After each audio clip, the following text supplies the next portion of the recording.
Oh, yes. Welcome, everybody, to 372 Pages We'll Never Get Back. I am Connor Listoka. This is a podcast book club where we read books that we do not expect to care for. And we are currently in the middle of a doozy of one. It is called The Forensic Certified Public Accountant and the Cremated 64 Squares Financial Statements by Dwight David Thrash, CPA, FCPA, and CGMA. Today is Valentine's Day. I hope you are spending it with a loved one. We are spending it with Dwight David Thrash. Because I'm joined by Mike Nelson. Mike, how are you doing on this fine day of love?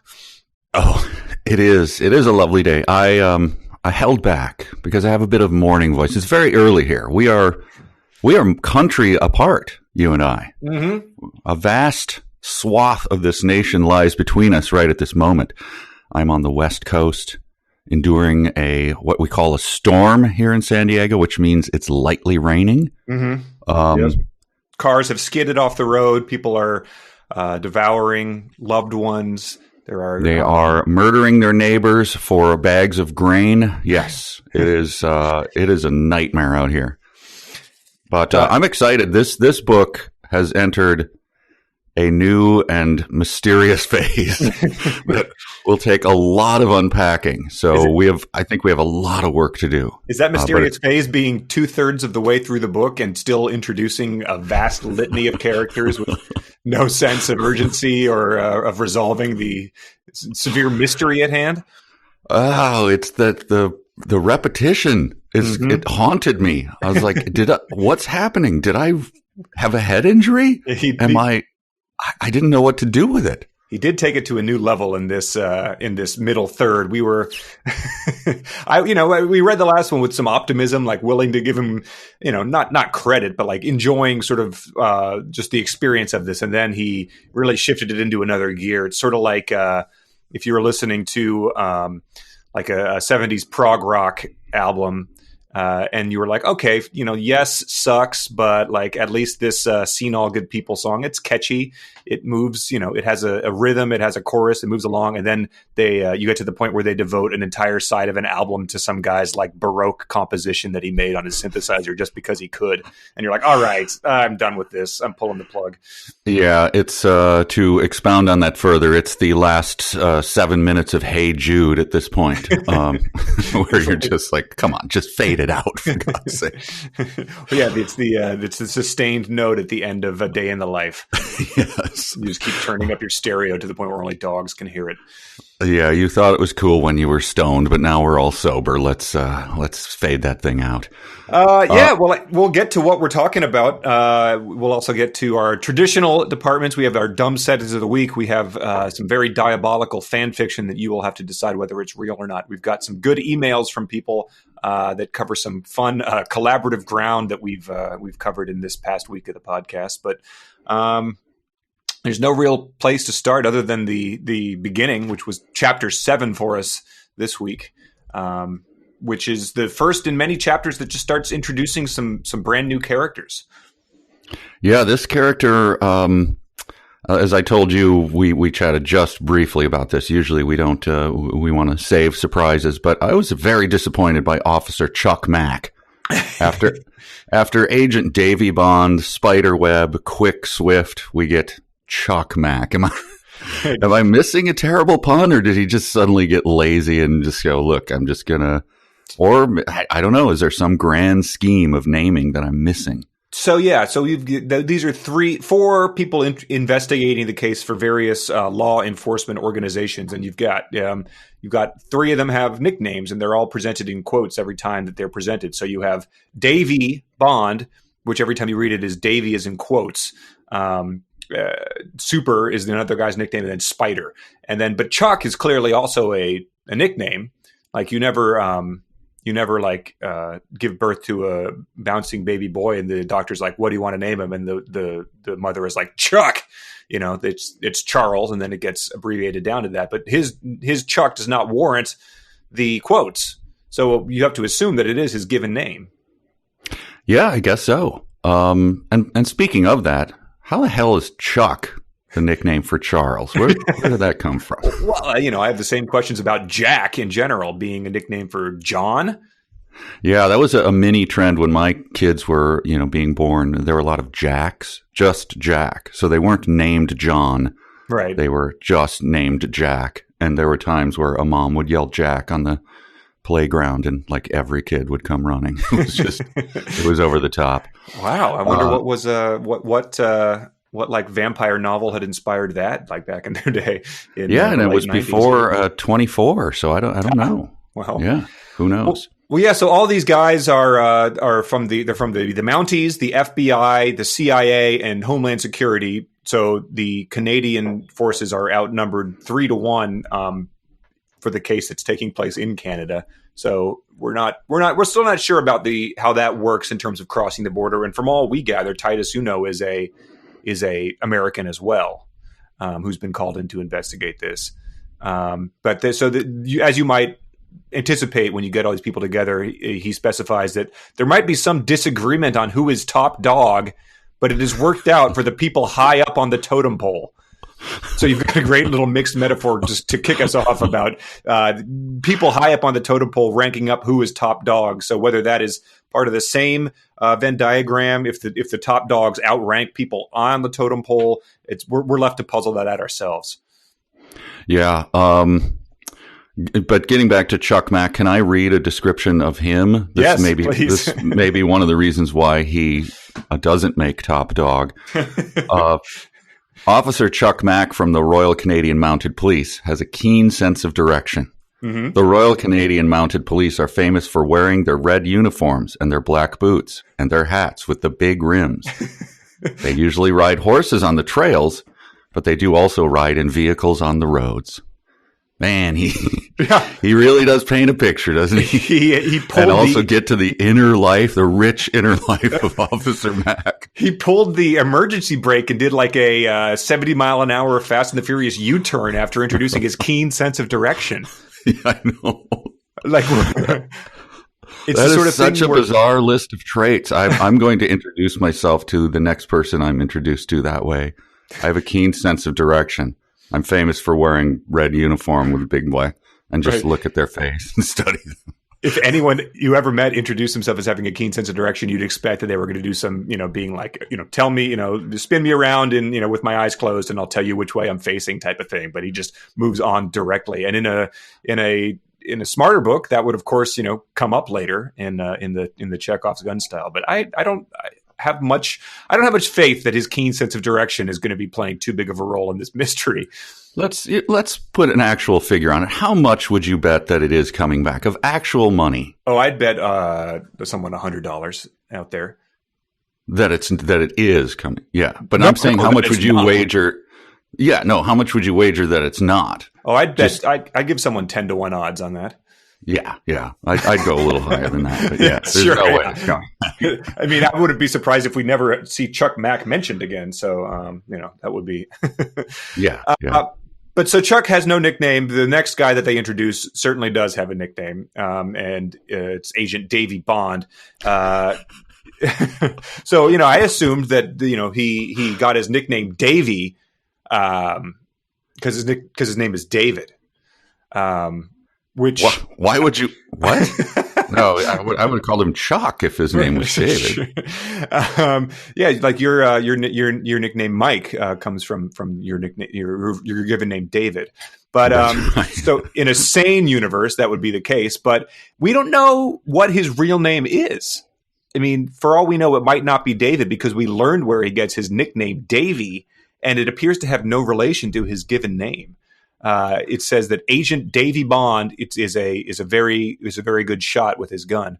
Agent Davy Bond may miss 1 out of 200 shots, sometimes 1 out of 300. That is where Agent Davy Bond got the nickname of Davy. Agent Davy Bond also enjoys memorizing mugshot of wanted criminals. So yeah, and you're left to puzzle that out. So I assume if you're like under the age of 25, you might have absolutely no idea what he's even talking about. I have a little bit of doubt about it.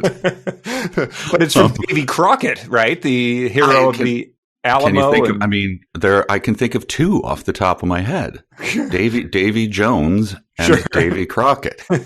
He is not process of elimination. Sure. Sherlock Holmes says once you've eliminated all possibilities, whatever remains, however improbable, must be the truth. So it is definitely for Davy Crockett, but Davy Crockett was not particularly known as a sharpshooter. I mean, there's a song about him, and it makes zero mention of it. So Right. Davy Crockett, king of the wild frontier, and it goes on from there. Yeah, I mean, it says he killed him a bear when he was only 3. Yeah, but he could be with his bare hands. I don't know. He could have set up an elaborate wild He's coyote. known for his oh no, that's Bowie, right? The Bowie knife. Yeah. Yes. Right. Yeah.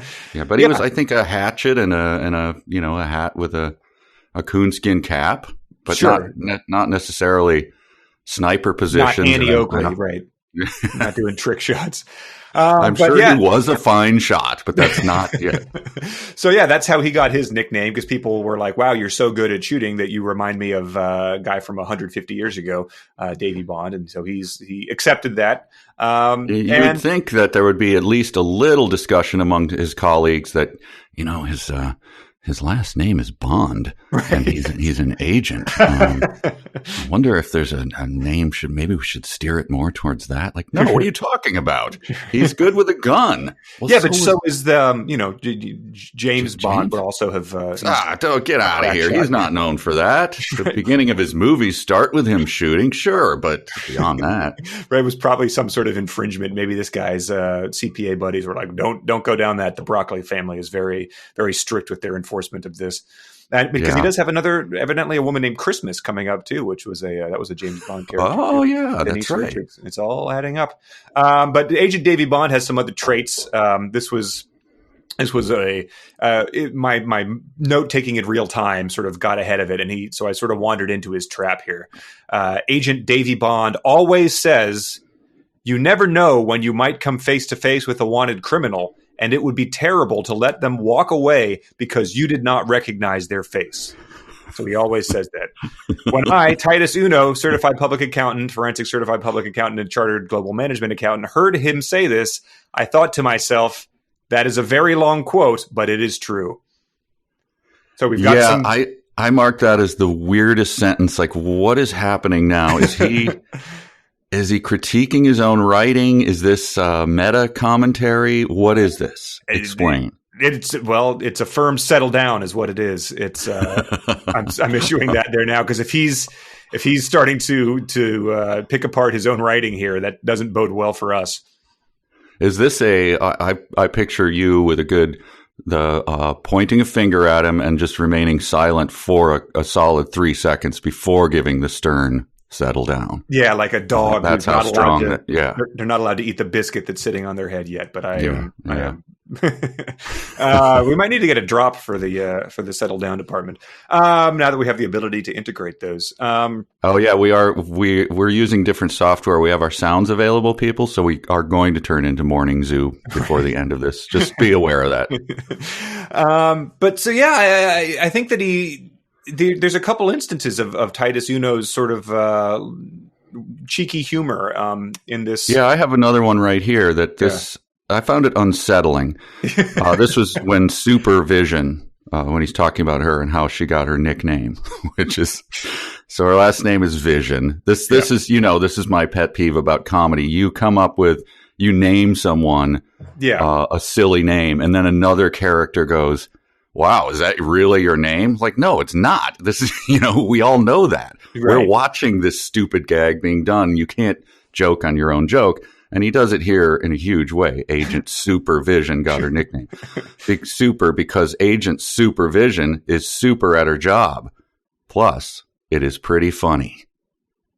That is Central Intelligence Agency's humor. Yeah. I just find it's not befitting the author to comment on his own jokes, because it is not funny. It's very much. It's clearly not. And so for him to pat himself on the back in front of us, it's just unseemly. That's all I'm saying. Right. And plus her last name is Vision, which is preposterous to even suggest that might be a family name somewhere. Q. Yeah. It's like giving it's like giving your character the last name is Poop, and then you go, we call her Dog Poop because it's pretty funny. It's like, Right. no, Yeah. I mean, You already did most of the work now. The nickname didn't do all the heavy lifting there. Yeah, the movie Billy Bob Thornton did one, Mr. Woodcock, about a decade ago that, of course, I did not see, but the entire premise seemed to hinge on the fact that was a hilarious name for a gym teacher to have. But yeah, which is essentially, it was one joke in a Simpsons, right? I don't know why the students make fun of you, Mr. Glasscock. Or something like but then he keeps sort of going on there. He says that I, Titus Uno, CPA, etc., think that it is really funny. So I, Titus Uno, CPA, etc., guess it is also forensic certified public accountant humor. And I had to put the book down because I was like, is he doing his Type 5 in front of everybody to start this thing? He's like taking one stand-up class and now he's like just sort of riffing on his own material here. Yeah, that's, like I said, it's a disturbing turn. When he was just a naif, just writing his very earnest writing, it's very funny. But this turn at being his own comedian is, right. I hope he abandons it. It doesn't last long, fortunately, and it delves into more madness. But it reminded me of, if you ever, most people probably have not been to like an open mic, but if you ever go to watch someone who truly just has no business being on stage, but is sort of soldiering through with their material in front of a room that is just not laughing or even giving him sort of the pity laughs that other comedians give you, this is what it reminds me of. Sort of the pausing for those punchlines and maybe a little throat clear, maybe a little like tap the mic to see if it's on, but like it's not going anywhere. But he's got 4.5 more minutes to get through, so he's going to soldier through it. Yeah, my favorite thing about a failing comedian is one who, while already failing, does a good 30 seconds fiddling with the mic as it thumps around in the stand.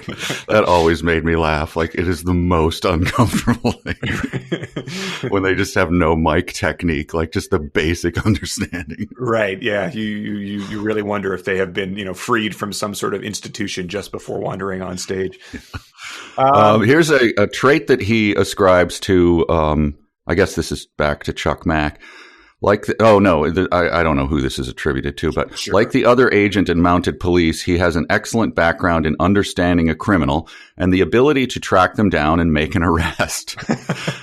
And that's been attributed to everyone he's described so far. So yeah. Just like going forward, we assume that they're the head of an agency investigating the destruction of a 64-floor building. Let's assume that they have competency in their field. Right. The other thing we can assume pretty much going forward is that unless you specify otherwise, we're going to assume that the person is a CPA, is studying to become a CPA, hopes to be able to study to become a CPA once they are old enough to. Like, let's just make that going forward. We don't need to be told every single time, but we do get told that, so it ends up being kind of funny. The next person that we meet is Spider, which as we sort of discussed earlier, he says he got his nickname Spider because he is the best at setting up traps to catch criminals. And so I was just like, well, I think that's probably true, but I feel like the last name Webb also just played a big role in sort of assigning him that nickname because, I don't think he would have been called Spider if his last name was, Rabinowitz. It seems like, they would have been like, you're good at setting up traps, like Trapper Rabinowitz. Other Davy Crockett probably did a lot of trapping. That's probably how he got that raccoon on his coonskin hat. We could call you Davy, and then I don't know.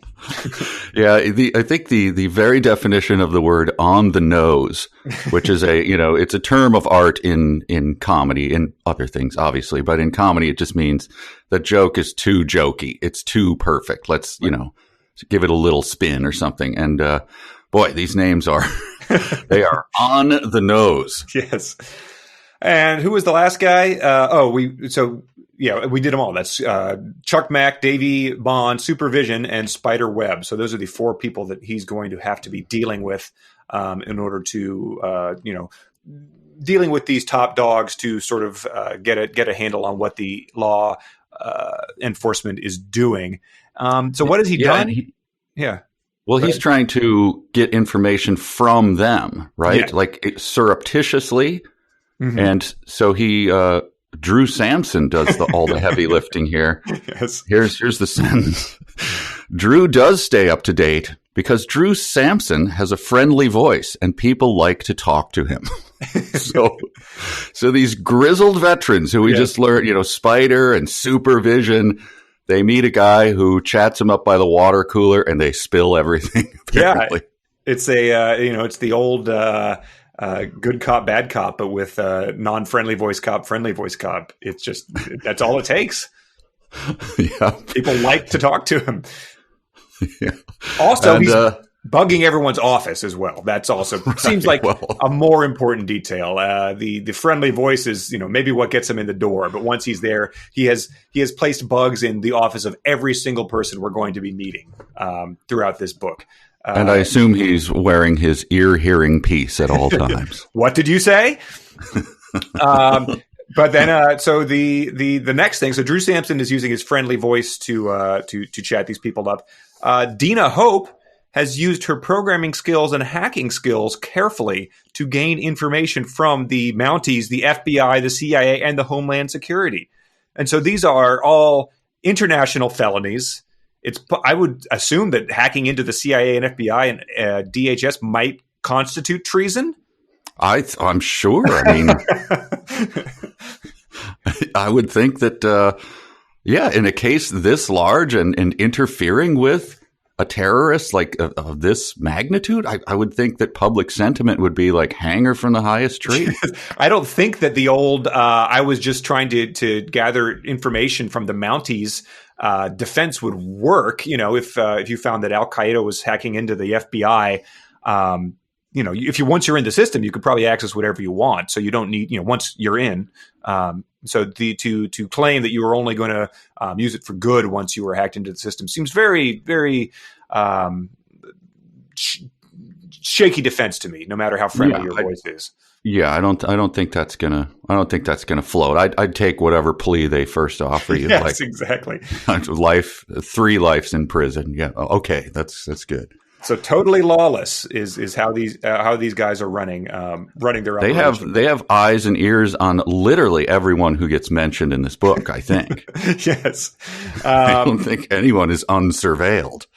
And as a CPA too, we still are not clear exactly why he needs to hack into the FBI to examine their financial records. That was sort of his goal here. He was going to make sure that there was no discrepancies, and it's lost somewhere in one of these. I don't know how it's going to help him reconstitute the financial records of 64 Square. You're right. It doesn't right. really. It doesn't really add up. The charred bits, is that what he was referred to them? Yeah, they blew the charred bits to rubbish, and that's all he has left. The tiny charred bits, I think, is what they were referred to. And Veronica Jackson sets up meetings with the head of all 4 of those departments. So that's the 4 people of the law enforcement that we're looking at. But then we move right into getting to know the higher ups of 64 Squares. And it begins, of course, as it should, with the CEO or Chief Executive Officer, Jack Starr. Oh, this was so delightful. I just want to set people's expectations. Nothing in the chapters following it, I don't think anything rises to this level. It has there are treasures to be mined for sure, but this is the high point of the book, I think, by far. He spent his intellectual capital on fleshing out this character, and other ones were definitely not as rich. But this guy is has the most attention paid to him as the CEO. I think that's probably warranted, but he also has the most absurd details. I think it's probably just worth it to read his introduction. Yeah, I've when you mentioned his spilling it all on this, I think of Ralphie in Christmas Story when he talks about writing his story for the teacher. The words flowed feverishly from my pen. Right. When this guy got to this, he just went, his eyes just narrowed and he bit the end of his tongue and he just, bent over and scribbled this out furiously. So he woke up 3 hours later behind a 7-Eleven and he was just clutching these papers in his hand. He didn't know how he did it. But Jack Starr, the CEO or the chief executive officer, acts like a sheriff figure of 64 Squares. He always wears a cowboy hat, nicely pressed business suit, and spurs on his boots. Jack Starr got the nickname Sheriff Starr. People are surprised that he does not wear a star badge that has Sheriff Starr printed on the star. He always watches Westerns when he is not working. John Wayne movies. His favorite catchphrase is, "Who is the sheriff of 64 Squares?" in a deep voice. No one has ever made fun of him since he is the chief executive officer. His impersonation was always perfect. Jack's office is filled with Western memorabilia from and present. His favorite National League football team is, you can maybe guess, that's right, the Seattle Seahawks. Nope, it's the Dallas Cowboys, and he flies to Texas as often as he can to watch the Cowboys. So, yeah, that is just laid out right in front of you. I love him. An even better trick. Could you, if you have it right there, can you skip down to the description of his family? Oh, man. I have a quote about his family and what he enjoys. That's good enough. Yeah. Okay. Jack Starr believes that spending time with his family is his favorite thing to do when he is not working or when he is not watching Western movies. Who is the sheriff of 64 Squares? So, yeah, we got some Kleiny and the third person. He believes that spending time with his family is his favorite thing to do. But it's not because he always watches Westerns when he's not. Right. So he believes it, but it's false information. Right. So he's not even aware of his own likes and dislikes. That's very weird, interesting, dude. Yeah. So yeah, when he's not watching family movie, that's what he wants to spend time doing. But that is if not A, then B. So he's busted right there. But he is a busy man because he loves taking vacations with his family. And all of their names begin with a J, by the way, even his wife as well. So, we get a list of where they went, Paris, Rome, Rio, etc. So he's flying to Dallas. He's flying to Dallas. Well, how many games are there? 8 per season in Dallas. 8 in Dallas. So, that keeps you busy, certainly during the winter. and then I'm assuming on spring break, he's taking his 5 children to Rio.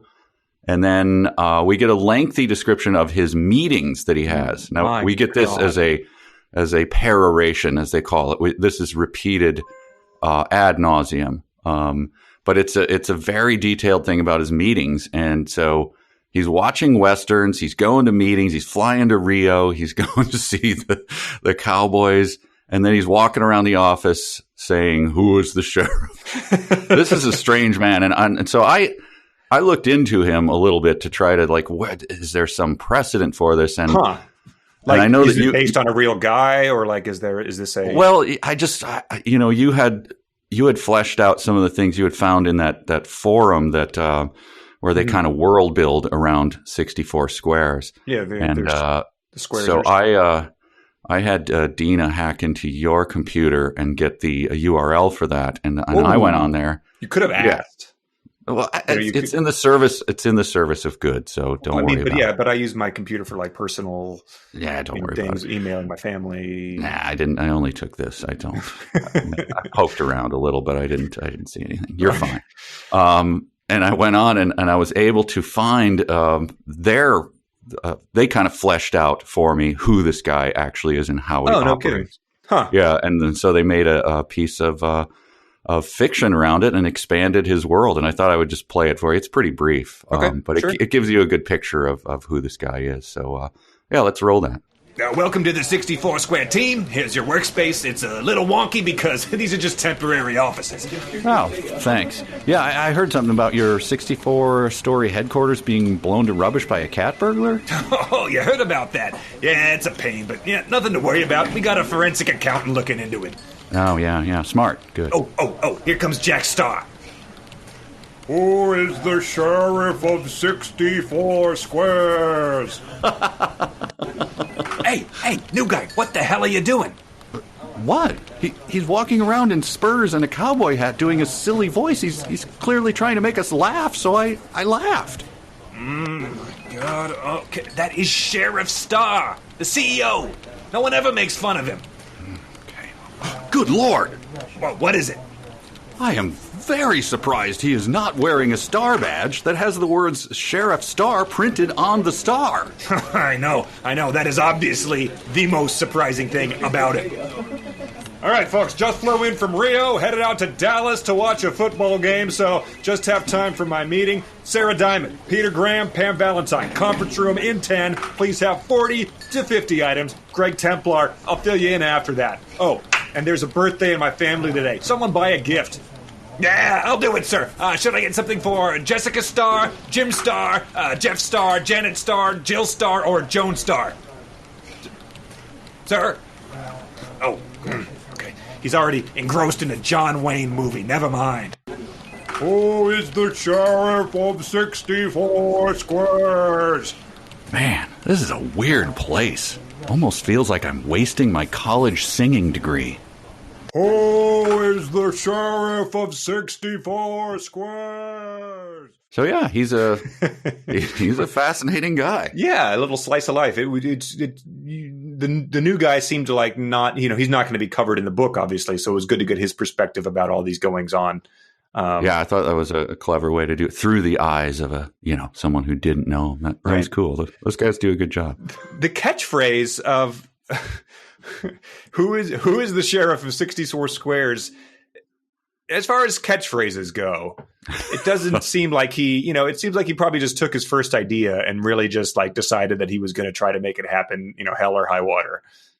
Like there's not a lot of nuance to it. Does it qualify as a catchphrase? I guess, I don't know. I'd have to look it up, but usually there's there is a twist to it or something. It betrays, maybe a little bit of lack of confidence in knowing the actual answer to that, like a little insecurity. And also, if he had like a sidekick who was like 2 feet shorter than him and had a hat on as well, and then he held out his hands and said, like, "Who is the sheriff of 64 squares?" And then he slapped his hands and went, "You are, boss." Maybe that would qualify. Something like that. Needs a twist. Right. Otherwise, it sort of comes across just as like it's like a Jeopardy clue. Yes. Like it shows Jack Starr on the board and you're like, who is the sheriff of 64 squares, Alex? Yeah. Oh, but so that pretty much covers him. There's a fact here, though. This begins the surveillance team. The end of the chapter from here on out, as far as I can tell, ends with this repeated thing about each member of his team, including himself, doing their bit to surveil or get information from these people or set up meetings with these people. But Dina, in this one, we get this bit about her. This is a good sentence. Dina likes hacking his computer. Yes. So this is not just a job for her. She's having a ball. Yeah, exactly. She, live your best life. And once you find work that you would be doing in your spare time anyway, it doesn't seem like work anymore. So yeah, Dina says that to young people. I've never worked a day in my life. As she's being led into the gas chamber for treason crimes. Like we're like, I don't know if that's advice we should be following then. The thing I did like about Jack Starr, one other detail, is that he is a self-made man. He started in the mailroom at 64 Squares and did the proverbial working his way up. And this was sort of just a James Winnian understanding of how this might work. He got the CEO job because he became great friends with most of the people on the board of directors of 64 Squares, thereby making it an obvious choice that he should be made the CEO.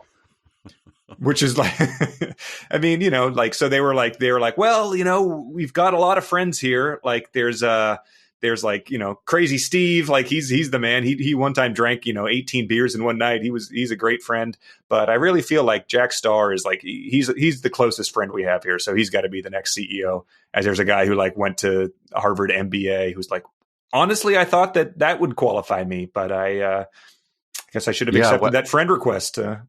I wonder how that went over with the stock. Like, people noticed that the board just voted in one of their friends. Yes. Like, stock plummets. You know?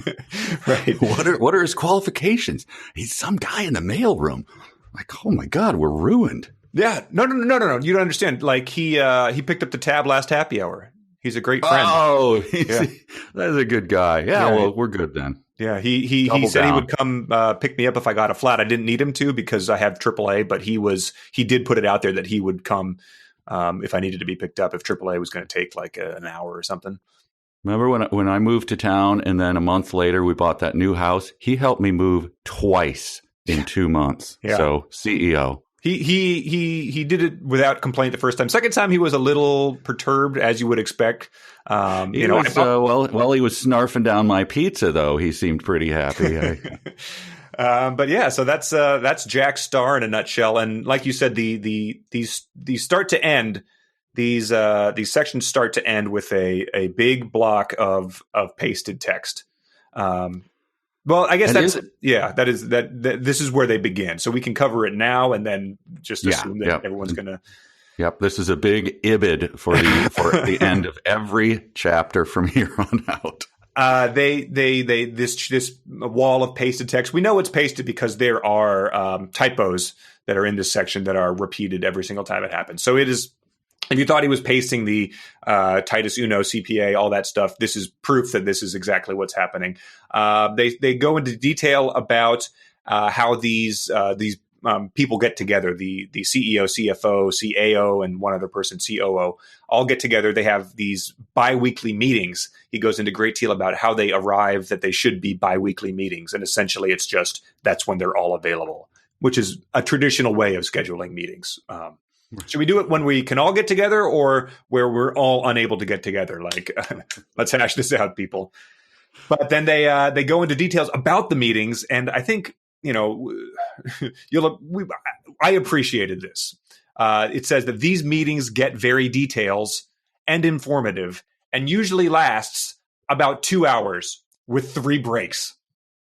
And this is something that a lot of people seized on. These 2-hour meetings, when these 3 breaks might occur. Because a 2-hour meeting is a long meeting. Don't get us wrong. But doesn't necessarily warrant 3 breaks, which I guess you would space them out every 40 minutes, every 35 with a 5-minute break. Yeah, I mean, I don't know. Would you go heavy up front and then probably you were drinking a lot of coffee or what have you? So then they would the frequency would increase towards the second hour? Sure. But like once you get to the second hour, you just got to be like, there's 20 minutes left. We can power through, I suppose. And then you look at the COO and she's like, she's giving you the sort of, no, I got to do it now. Like, so, but that's usually what happens. 3 breaks is what's built in. But I mean, that could just be, that just could be part of the sheriff's management style. So where then there are a strict number of items to go through and they are 40 to 50. Yes. Exactly. No more, no less. They have to fall in that range. I assume it's inclusive, 40 to 50 inclusive. So do they power through 20 in the first? And then I guess how does it? You got to look and see whether you have closer to 40 or in the upper end of that range, closer to 50. And then I guess you break that out based on the pre-break, post-break breakdown there. Look, I'm not a businessman. I'm not it has to happen quickly because who is the sheriff of 64 Squares, Mike? Jack is off to Rio right after this. So right, come on, let's go. Well, yeah. I mean, everyone's laughing at this. There's a lot of people emailing about the 3 breaks, but yeah, you're not jetting off your 5 kids and wife to Europe or South America every other week or going to the Cowboys games. So. Yeah, that's true. It's like there's an ad based on that. I think some investing thing where don't get mad at these people get rich or something like that. Right. Yeah. So why don't you be Jack Star then if you don't like his meeting style? Yeah, I bet you, if you were CEO, probably listener who I'm about to berate, you probably would have gone and gotten the Sheriff Star that says Sheriff Star. Which is just embarrassing, really, when you realize like how basic that would have looked if you were. It's very, very surprising. I'm shocked that he doesn't have that. You probably would have said, who is the sheriff of 64 squares, but not in a deep voice that we assume is a bad John Wayne impression. And that's... You know what you might have done, listener who we're berating? You might have done who has two thumbs and is the sheriff of 64 Square. You know, that's how lame you are. Yeah, I mean, I wonder if anyone has the at handle sheriff of 64 squares yet, or if that'll be snatch it up if you've got it. Oh, well, okay. So I don't have anything more on Jack. Well, nothing about Jack, but it did end, of course, as many of these sections do, with Veronica Jackson sets up appointment times for us to visit with Jack Starr. And I was curious whether they were biweekly, how many breaks they would arrange for those appointments that Veronica, I mean, I'm sure she knows what she's doing. She set him up. So I imagine she hashed it out ahead of time. She's like, Jack, Titus wants to meet with you. We've got 40 to 50 important items. And I assume, per usual, 3 breaks in this 2-hour meeting. Yeah. The person who, I spoke to the person who assembled that bit about Jack Starr. Yeah. And he said he had a lengthy thing about Veronica calling for meetings in that little sketch that he decided not to put in there at the very last second because he thought it would tax the listener. But that might have been amusing. I don't know. No, yeah, a little how the sausage is made with these weirdo recreators. I wonder if that's what the guy told me anyway. If Veronica Jackson, she realized that she's like, I've got like maybe 20 minutes of work in a 40-hour work week. I'm gonna delegate this task to an intern. And she walks in, the intern's on the phone, like trying to set up this meeting with Jack, and Veronica Jackson overhears the intern being like, wait, who is the sheriff of 64 squares? And Veronica has to rush over to like grab the phone out of her hand and be like, no, that was a joke, Jack. I'm sorry. We all know who the sheriff is. We know your catchphrase. And she's like giving the intern the death stare and like, get out of here. Well, when you think about it, though, given all that Jack is up to, maybe it does require a presidential assistant level to set up these meetings. To weave through the things that he's got going on, it must be a little bit challenging. Yeah, I suppose it's you without knowing exactly what's going on, it would be insensitive of us to like act like we're on his level. Really, we don't have maybe she has to buy 4 tickets to Dallas, Fort Worth, and sit on the plane with him and just to get a little time. So that's challenging. That's not easy. I wonder if Jack refers to Cowboys owner Jerry Jones just as Jerry, like if he's on a first name basis with him. Yeah. I'm in Jerry's suite this weekend. Well, that's Jack. And now, unless you have anything else, we're on to Chapter 9. Chapter 9, yeah. Sarah Diamond, the CFO. Diamond, yeah.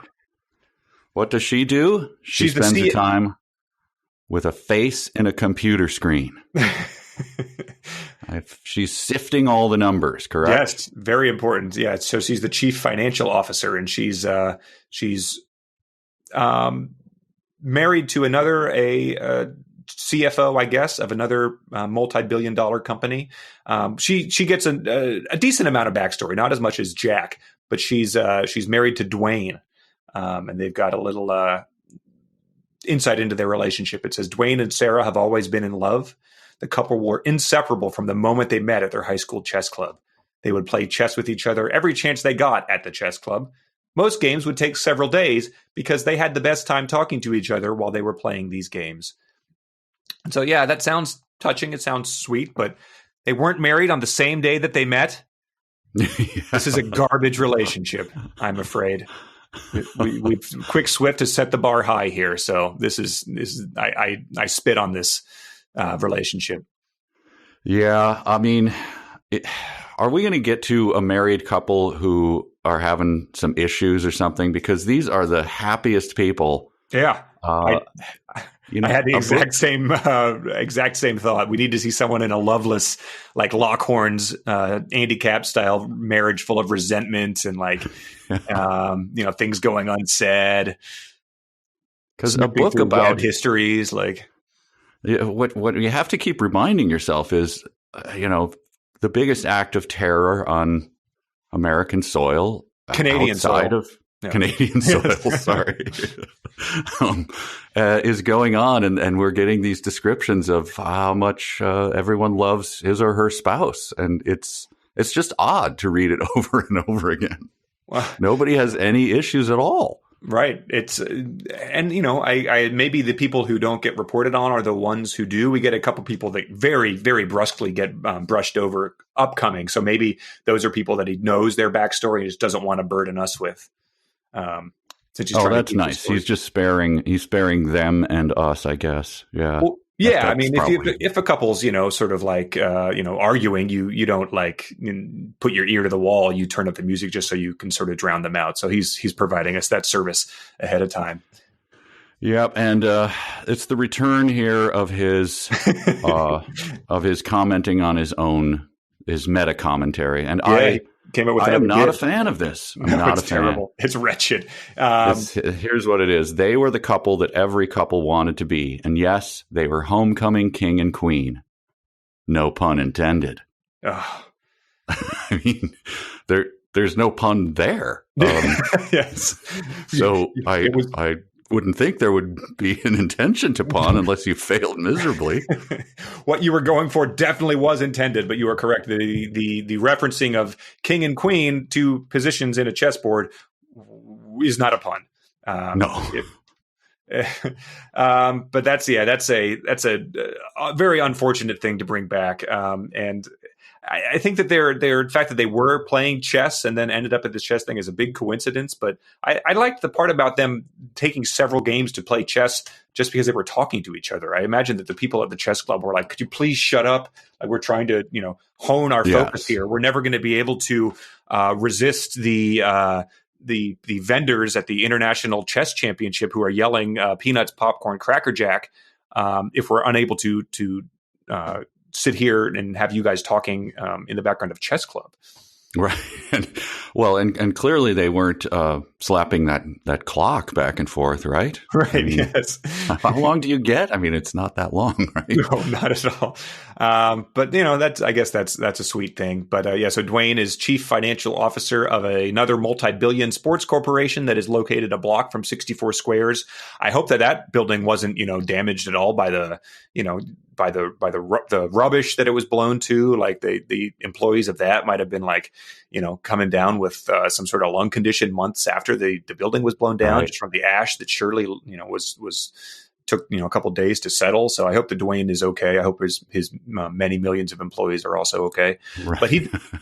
Well, they seem happy, and they do. They have lunch together every so often, and another commentary. But this one, I don't even know how to describe this. I'll just read it.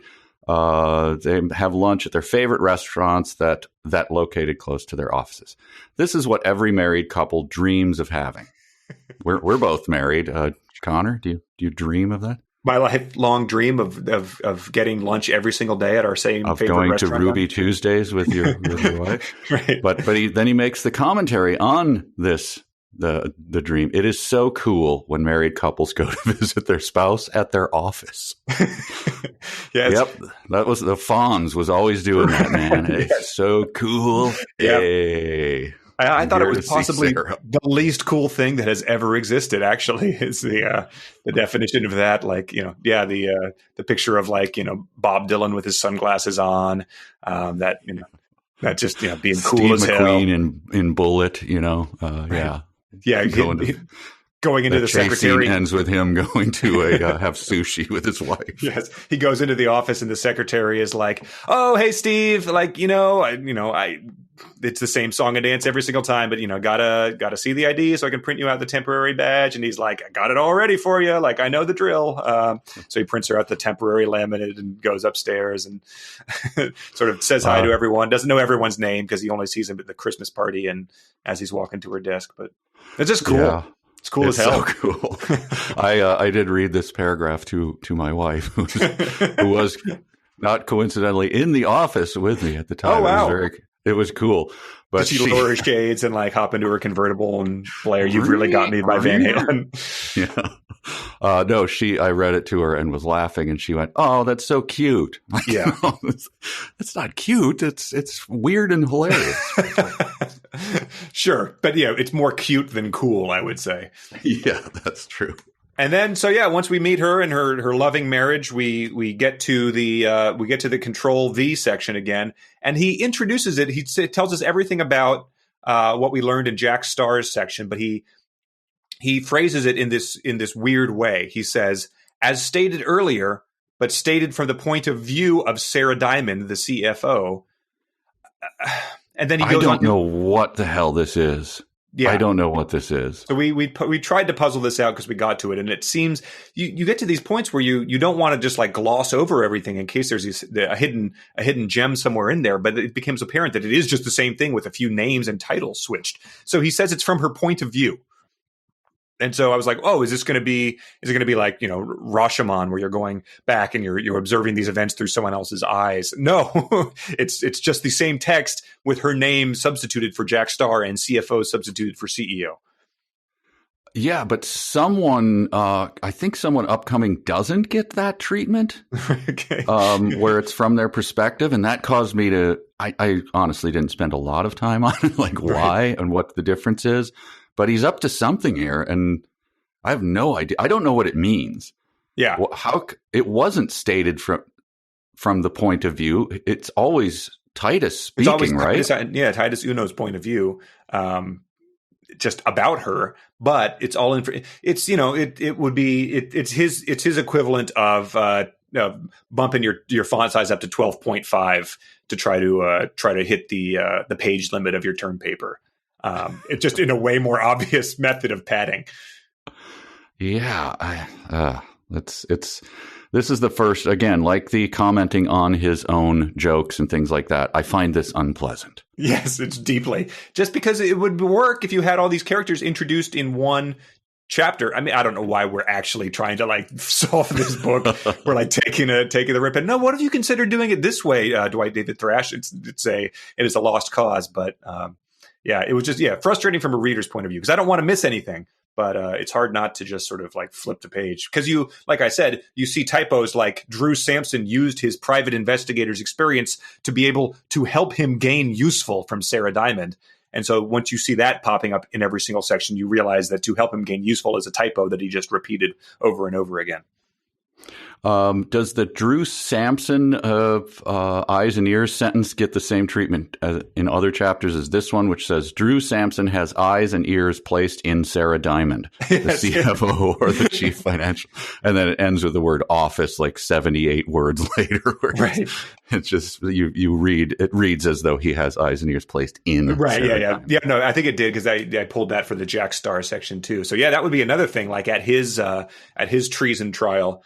And they would be like, and ladies and gentlemen, this monster who sits before you, not only did he bug the FBI and CIA and endanger countless lives of our men and women abroad, but while this woman slept, he placed eyes and ears in her body through means which I will not divulge for fear that the elderly members of the jury might faint. But we have been unable to recover these sinister devices from inside her person for fear of harming her even further. Red-rimmed eyes of all the jurists, handkerchiefs coming out of handbags. This monster. Her son stands up and says like, I'm going to get you, man. Like if the chair doesn't get you, I'm going to get you, man. And he has to be restrained as he's let out of the office. But then he goes on Dancing with the Stars later because he became a meme for yelling at Drew Sampson. Oh, if only Dwight would write stuff like that into the book.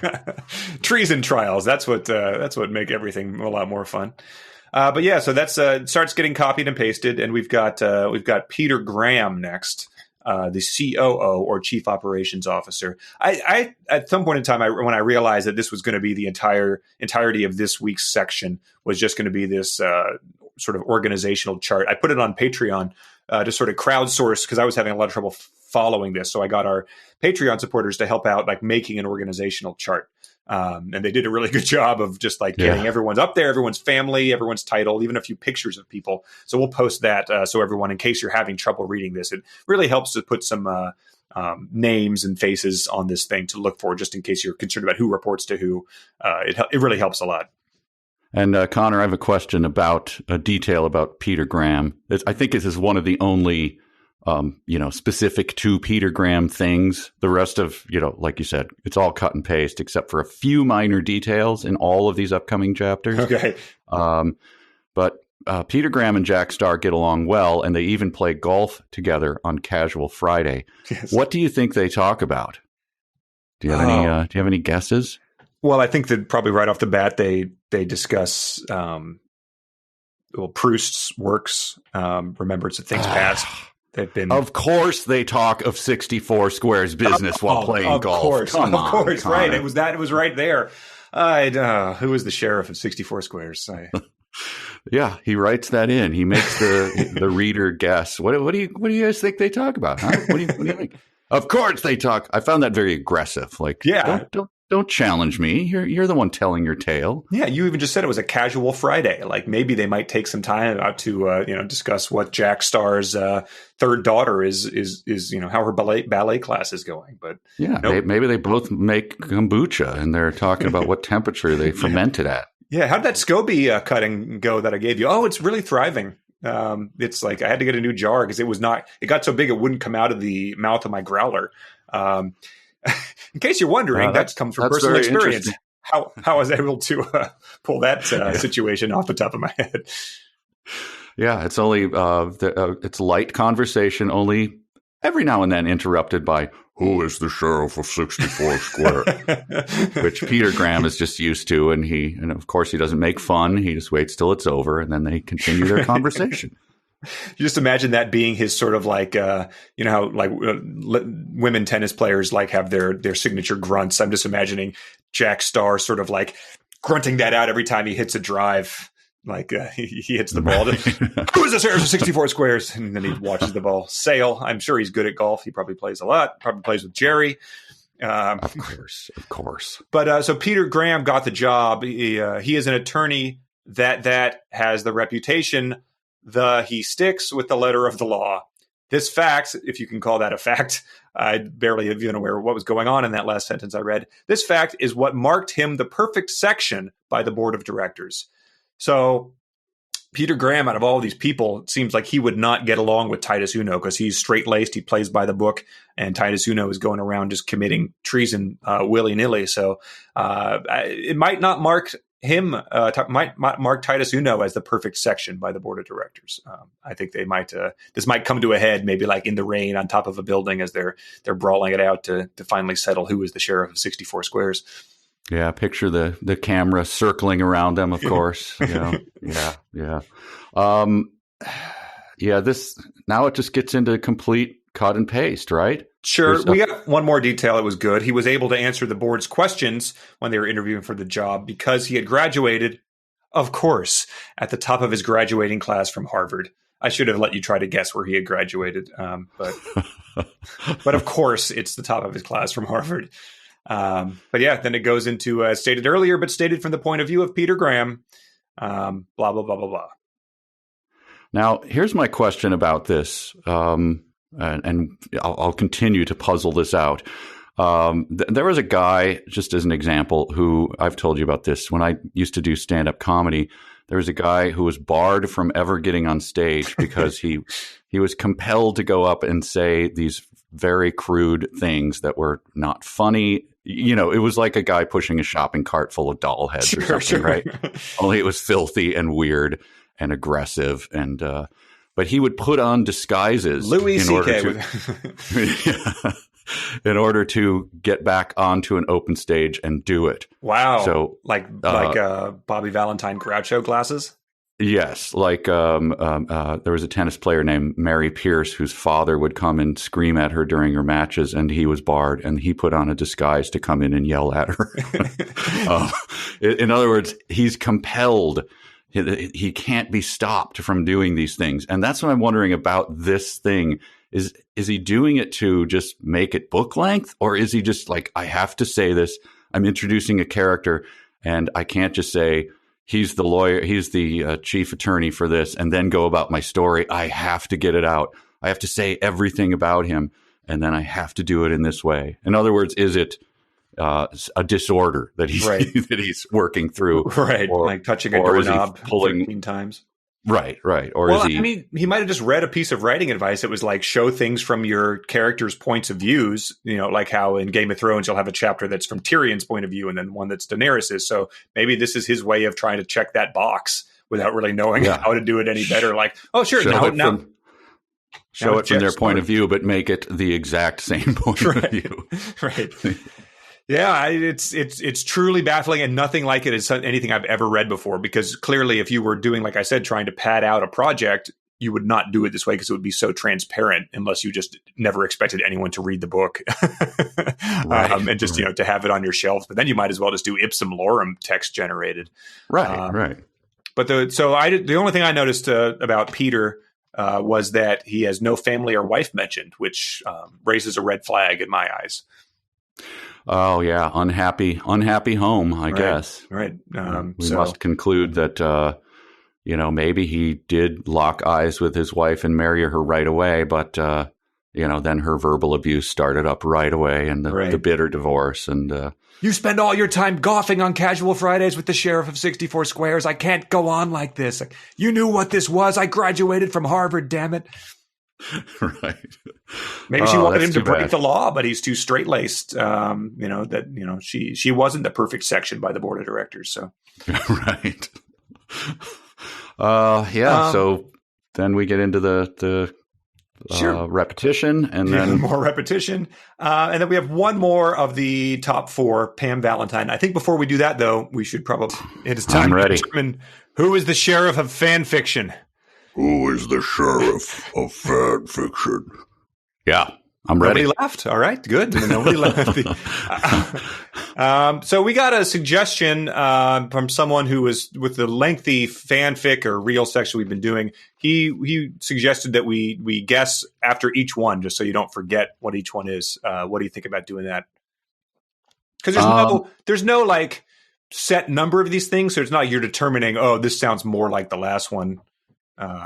Yeah, I'm fine with it. Let's shake it up, baby. Okay. All right. Here's the first one. Number one. We have 5. Again, they could all be real. They could all be fanfic. They could be a mixture of the two. Number 1.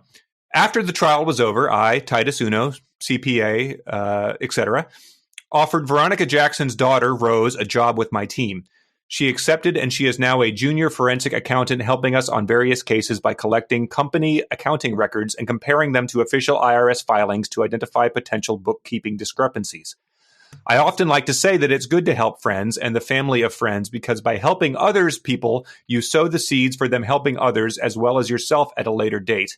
And when friends help friends and the family of friends, then those people will help strangers who will then turn into friends, and the cycle of helping friends and the family of friends continues.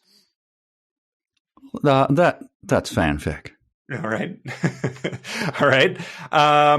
Do we going to reveal if they're correct or not after this, or are we going to? Save that till the end, right? All right. Yes. Yeah. All right. So you said I'll take that down. No, fanfic. Number 2. Remember when I said couples love to sneak checkers into the 64 Squares Chess Museum? You will not believe it, but this is how the cat burglar terrorist was able to sneak in the explosive device into the building. Each checker in the box had a large amount of C4 contained in each piece. The cat burglar terrorist left the box open in a place he knew that the cleaning drones would see it, but people wouldn't. When the drones tried to clean up the box, the explosion went off. Oh, that is very clever. All right, you got me. I'm going to say it's real. Wow. All right. Number 3. The statement of cash flows will change when cash will be used to pay for the new 64 Squares skyscraper building, Sharp said. No further questions, Your Honor. The defendant's attorney also said, no farther questions, Your Honor. Then Judge Moses Gavel told me I was excused and thanked me for my time. I got up from the lay witness chair and exited the room.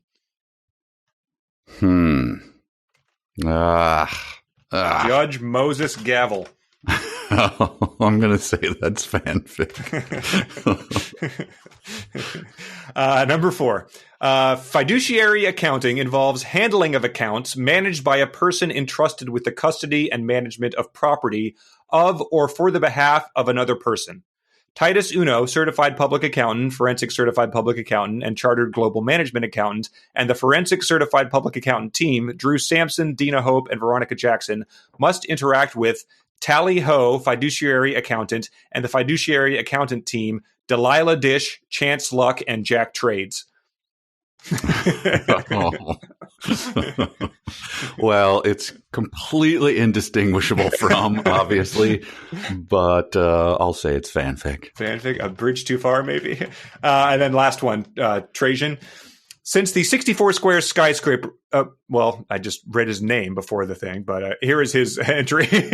Maybe this is Trajan posting something real. Since the 64 square skyscraper building that was blown up by the cat burglar terrorist was the headquarters building of 64 Squares, a multi-billion-dollar company employing many accountants and certified public accountants such as Bob Sinclair, Sue Christmas, Tina Bell, and Jill Franks, Titus Uno, certified public accountant, forensic certified public accountant, and chartered global management accountant, had to account for the possibility that the cat burglar terrorist might be both a cat burglar terrorist and a cat burglar certified public accountant at the same time. This could be true. It is good to already know the thinking of a suspect. Well done, Trajan. Yeah, I think so. Something like that. Yeah. No, damn, that was a good one. I wish I hadn't screwed that up. It was good. It was good. Cat burglar public accountant is a yeah, that is. twist. It is. All right, so the let's see. Number one, Veronica Jackson's daughter. You thought was fanfic. That was correct. Tom H submitted that one. Number two, sneaking checkers into the 64 Squares Chess Museum that turned out to be explosive. You thought that was real. That was fanfic written by Josh. Damn you, Josh. Number three, with Judge Moses Gavel and no farther questions, Your Honor. That is very much real. For the love of God. Judge Moses Gavel is evidently a character we look forward to meeting. I'm sure his wife and 7 children that he travels with all over the world are very pleasant. And then number four, with Tally Ho and Chance Luck and Jack Trades, was fanfic submitted by Douglas. You got that one correct as well. So you had two intertwined. You were 50-50. Oh, boy. Yeah. This is, I don't know, is it more or less challenging than previous fanfics in terms of writing it, would you say? I mean, I haven't attempted it, but... Yeah, I haven't attempted it either. I think it's an easier challenge, I'd say, just because you can just toss in I certify Titus Uno CPA, etc., and it will make it sound. And then yeah, you already have. Yeah, you just bang the keyboard after that, and it will seem similar to what he's come up with. Right. So, which is not to disparage the skill of our fanfic writers. I'm just saying. No. I in comparison. To see what they come up with. Yeah, people have come up with some amazing stuff based on this. There have been some great memes that we posted a link to. There have been some really good Far Side memes people have been posting. So it's really inspired some creativity. People are taking it and running with it, which is fun to see. And the org chart that we've got that we'll share, it's very inspiring. Turning sewing straw into gold, I guess. But yeah, people are enjoying this as much as we, it seems, which is good to know. Yes, there was someone emailed us today that they had wrapped their boyfriend's Valentine's Day gift and then scrawled a Titus Uno-esque message on it, and then on the back said, "Who is the sheriff of Valentine's Day?" So that was wow. He left her after that, of course, but it was a nice gesture, right? So yeah, speaking of that, Chapter 11 is Pam Valentine, indeed, CAO or Chief Accounting Officer of 64 Squares. She is quite a wizard. I mean, everyone in this book has been top of their field. I mean, absolutely. Skilled beyond anything. Top of their class, top of their graduating class, passing tests quickly. Victoria's Secret cover models. Pam Valentine seems to leave all of them in the dust. I mean, she is amazing. She's a great certified public accountant. Also, a plot point hinges upon her being so good, but that's I don't want to spoil anything. Does it? But this was possible because both of her parents were certified public accountants. And they started teaching her accounting when Pam Valentine was 5 years old. Yeah. She got the monsters. Yeah, child abuse was my the thing I scrolled down. It's meant to be sort of a heartwarming, like she's following in their footsteps. It's like, oh my God, let her live a normal life.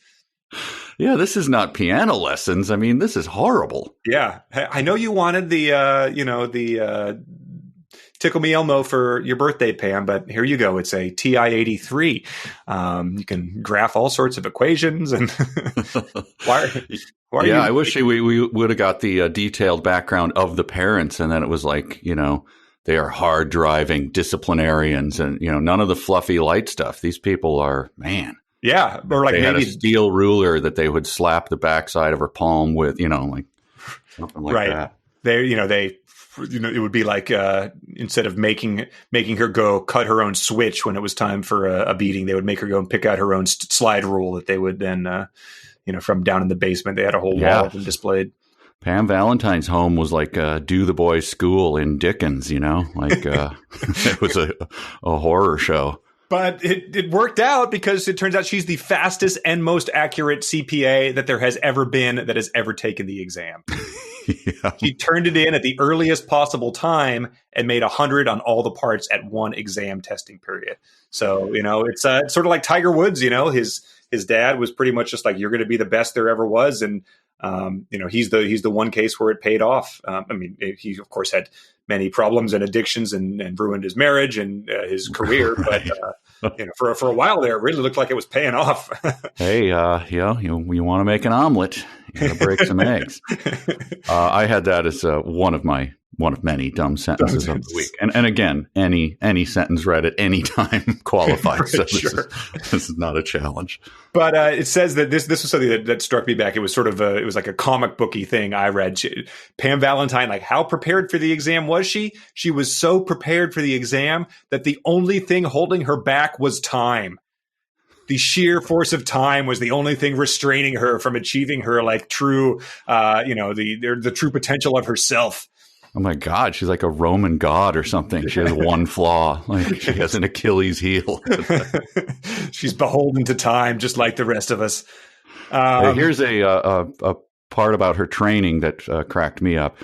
Most certified public accountants do not pass this examination on the first try, but as soon as the candidates pass this examination, they should gain the respect of other current certified public accountants in every United States and United States province. Hey, American Samoa, respect me, damn it. You sons of bitches. Who? What? It's tomorrow here already. What are you talking about? But is that a thing? Is that a thing? U.S. Providence? I took it to mean, I think he means provinces. Treading on thin ice here. We might getting your moron emails. I'm sure it's coming. I don't know. I assumed he meant provinces, which is an old term for territories. Sure. I don't know. Protectorates. I just assumed, but I could be wrong. Sure. Well, covering my ass with I could be wrong. They've erected graven images of her in Guam out of deep respect. The Seychelles, is that one of our places? They have regardless of whether it is, they've provided her deep respect. There are several minor religions sprouted up based on worshiping Pam Valentine and her CPA. Yeah, even if they're not a one of our protectorates, they have reciprocity with our other protectorates to respect CPAs. That makes sense. Yeah, that was part of their charter. That was a complicated post World War II agreement that they don't really honor a lot of times, but when it's something like Pam Valentine CPA skills, they dredge out the old paperwork and. But yeah, so this is really a indication of his CPA background coming through because he's unable to talk about how anybody is not a CPA and how the CPAing is, the most holy pursuit to dedicate your life to. So it was just the sort of thing that you just don't realize if you've ever been out to like a dinner or happy hour with people who work together and they sort of get locked into talking about their horrible job. To the point where then they're like, oh, sorry, we should probably leave this at the office because Mike is here, like eyes glazing over. This is sort of a glimpse into what that would be like to hang out with a bunch of CPAs. Yeah, the fact that I would think that if you want to make yourself stand out, like if he's Titus Uno, obviously, as that's his character, right? Why don't you make everyone else lame and lift yourself up? Right. It's an odd way to do it. Like, everyone's a great CPA. You're a great CPA. You're a great CPA. But maybe it's a generous trait on his part. I don't know. Sure. But yeah, it also, having no background on this, it's like, I have no idea what a CPA does. So, but like, there's a lot of them, and it's not like it's becoming an ER surgeon. So I don't know what the pass rate is on this exam, but you gotta set some expectations here. Like, unlike, the 35% of people that fail their first time, she passed the first time. Because otherwise it's like saying, oh yeah, like she ran the 5,000 meter steeplechase in 27 minutes. Huh? Right. How about that? You're like, I have no frame of reference for whether that is. He completed the America's Cup in 3 days and 20 hours. Is that a world record, or is that twice as bad as it should be? Yeah, a little bit. Not that I want any more context about the world of certified public accounting, but if you're going to try to do it right, you might need to provide some. Because it is telling that he couldn't just say, yeah, certified public accountant, and then put hands behind back, lean back in chair, like chair tilts back forward. Okay, it's actually kind of a thing. Right. I mean, it's a meaningful thing to do. And listen, most states allow certified public accountants to perform as a certified public accountant in their state by filling out a form and filing it. Right. Which is an actual thrilling insight that we are provided with in case at all parts of your mind had decided that they were going to suddenly become extremely boring and pedantic and inquiring about how you do become certified by the state's board. You fill out a form. Yeah. It's disappointing that he never got into the phrase is escaping me. What do you call it when you have the witness to a signing, the legal? Oh, sure. The notary. Notary public. Doesn't that usually, like, a CPA is usually a notary public because they're always having to sign off on all of this stuff or witness others signing it. So I'm just disappointed he didn't get into the inner workings of that. Yeah. Some people brought me in because they were trying to like change their will so that the wife would now get their new dog because they got a new dog after they had filled out their will, and they were going to split them up in case anything happened. So I had to put my old seal on that today, and then took an early lunch. They were transferring ownership of a mascot costume, and that thing is worth upwards of $1,300. It's a very elaborate frame that holds the fur around it, and surprising. So I had to be there to witness the transfer of ownership. Had no frame of reference for what a mascot costume is valued at, but trust me when I say that is a impressively priced mascot costume. But we go on to get some red flags, potential plot points, very potential, I would say, very potential. The 64 Squares was the envy, because of Pam Valentine, was the envy of corporations all over the world. This is a red flag, and it made the list, my teams, as an item that should be questioned during our interviews, since Pam Valentine, the CAO, is an excellent and possibly the best certified public accountant of all time. So she's like the one that, like, when they're like, we need this, form 1087B filled out. They're like, there's only one woman who can do that. And they go up to her cabin, and she's chopping wood, of course. She's at her wood pile, and she's like, I gave up that a long time ago. Like, damn it, Pam, you were the best there ever was. This, though, the actual plot, I'm still baffled by. Maybe it's something very obvious, but here's what he says. Here's his theory. It might have been a botched kidnapping attempt. The cat burglar terrorists might have thought that Pam Valentine was in the 64 Square skyscraper building and had planned to blow up the 64 Square skyscraper building to cover their tracks. Right. What in the name of God does that mean? Who's their tracks? Who's the they? And who's the kidnapping? So I don't understand this at all. I'm baffled. Do you know what it means? So I think he's proposing that the cat burglar terrorist skydove into 64 Squares, after 11 p.m. So there was nobody there, with the intent on kidnapping Pam Valentine, who I guess he assumed as the best CPA of all time, was working the graveyard shift, or just burning the candle at both ends. He gets there. He realizes that only drones are there taking out the garbage and answering the phones, as opposed to leaving and going to her house to kidnap her. He covers his tracks by blowing up the skyscraper. He blows it to rubbish. That's his botched. So he spends 6 weeks packing high density explosives around the foundations and up on. I mean, this is very difficult to do. Very difficult. He was going to bring just like the roll of duct tape and like the canvas sack to put over her head, maybe some of those zip ties for kidnapping, and then he's halfway out the door and he's like, I should spend 6 weeks assembling plastic explosive enough to take down a 64 square. In case it gets botched, like that's, you got to have a plan B.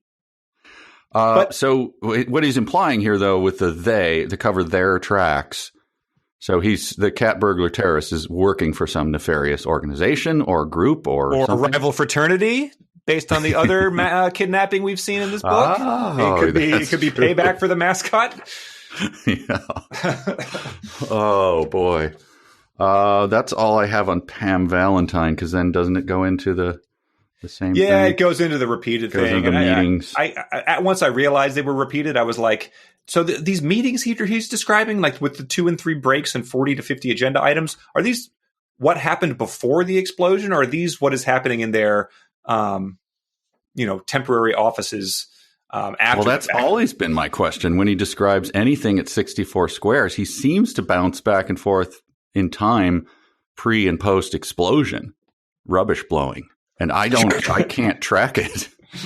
I can't track it at all. So I don't know. I assume, how fast did they get it together after the devastation of the building? How fast did they get into their temporary offices and start the meetings again? I mean, maybe they played taps for the drones who had sacrificed themselves so valiantly and then picked up like that next day. They are all the best in the biz, so I guess they could get that going right away. I don't know.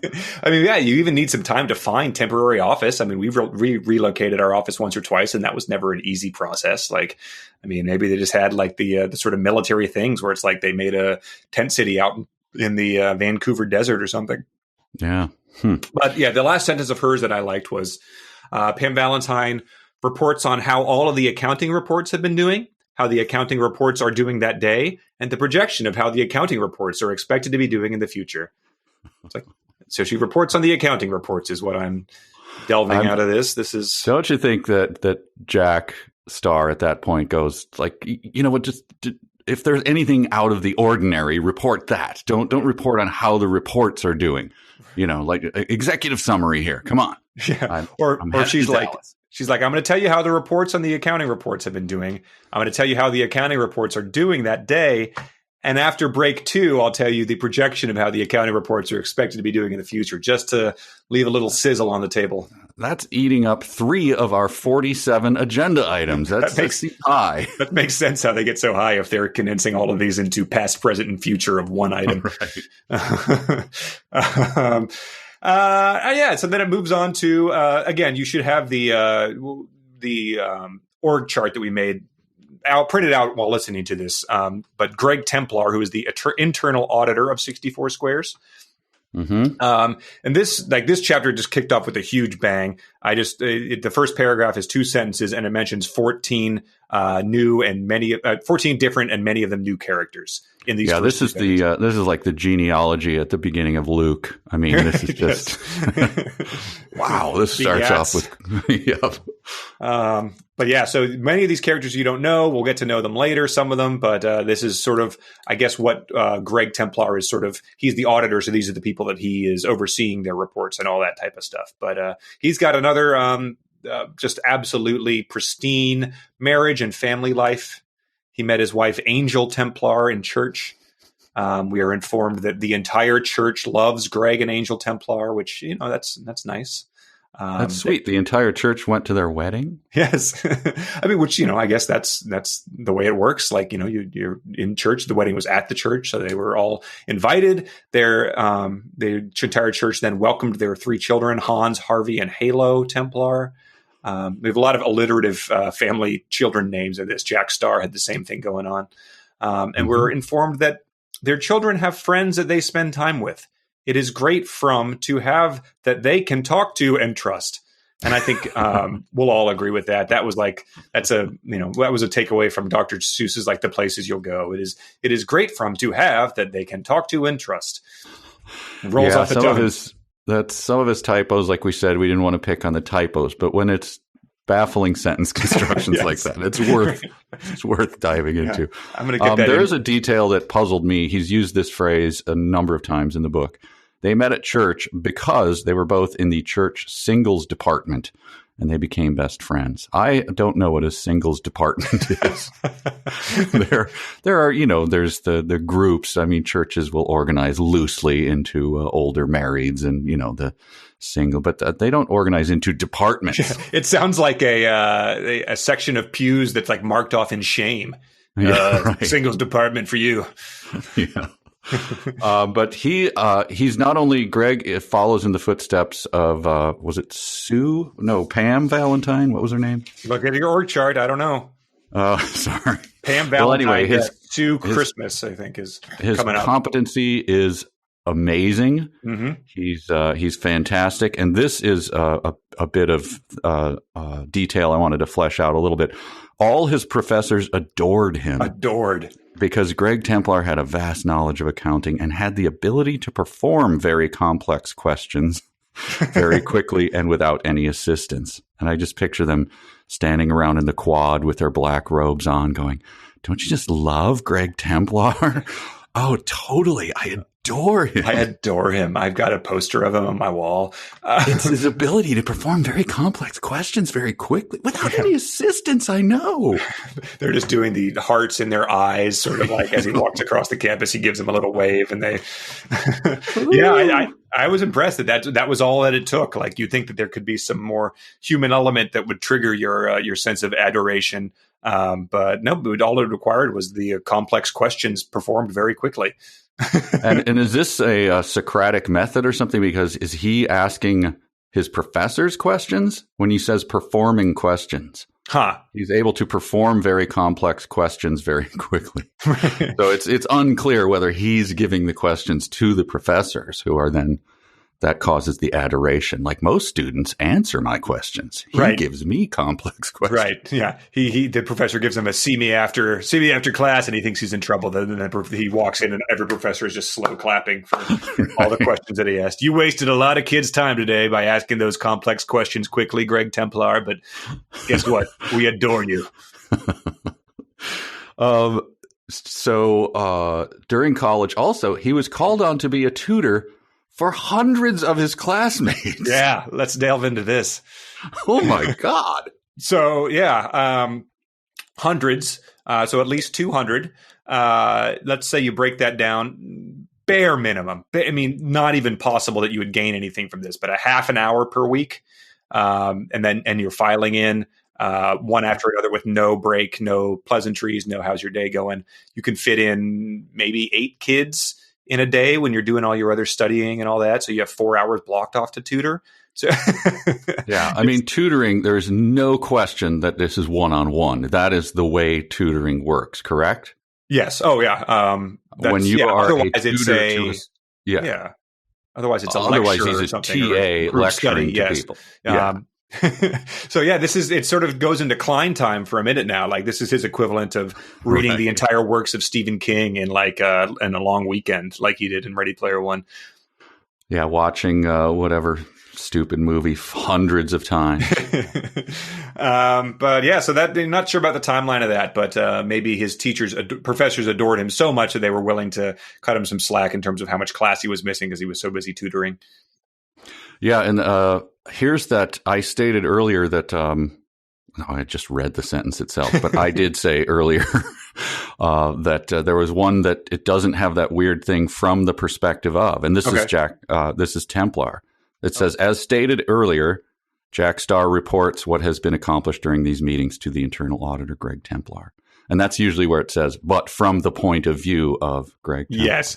But it's not here. So what the hell is going on? I don't know, but that paragraph that begins with "as stated earlier" was about as bad as they come in the book, because it lists the entire 4-person board and their titles 4 times throughout that, like, next probably 4 sentences. Like, so, to even recognize that you have stated it earlier is very much college student or high school student looking at the clock and being like, well, this presentation ran 30 seconds short. So as I, the old, I'm going to tell you what I told, I'm going to tell you, then I'm going to tell you what I told you.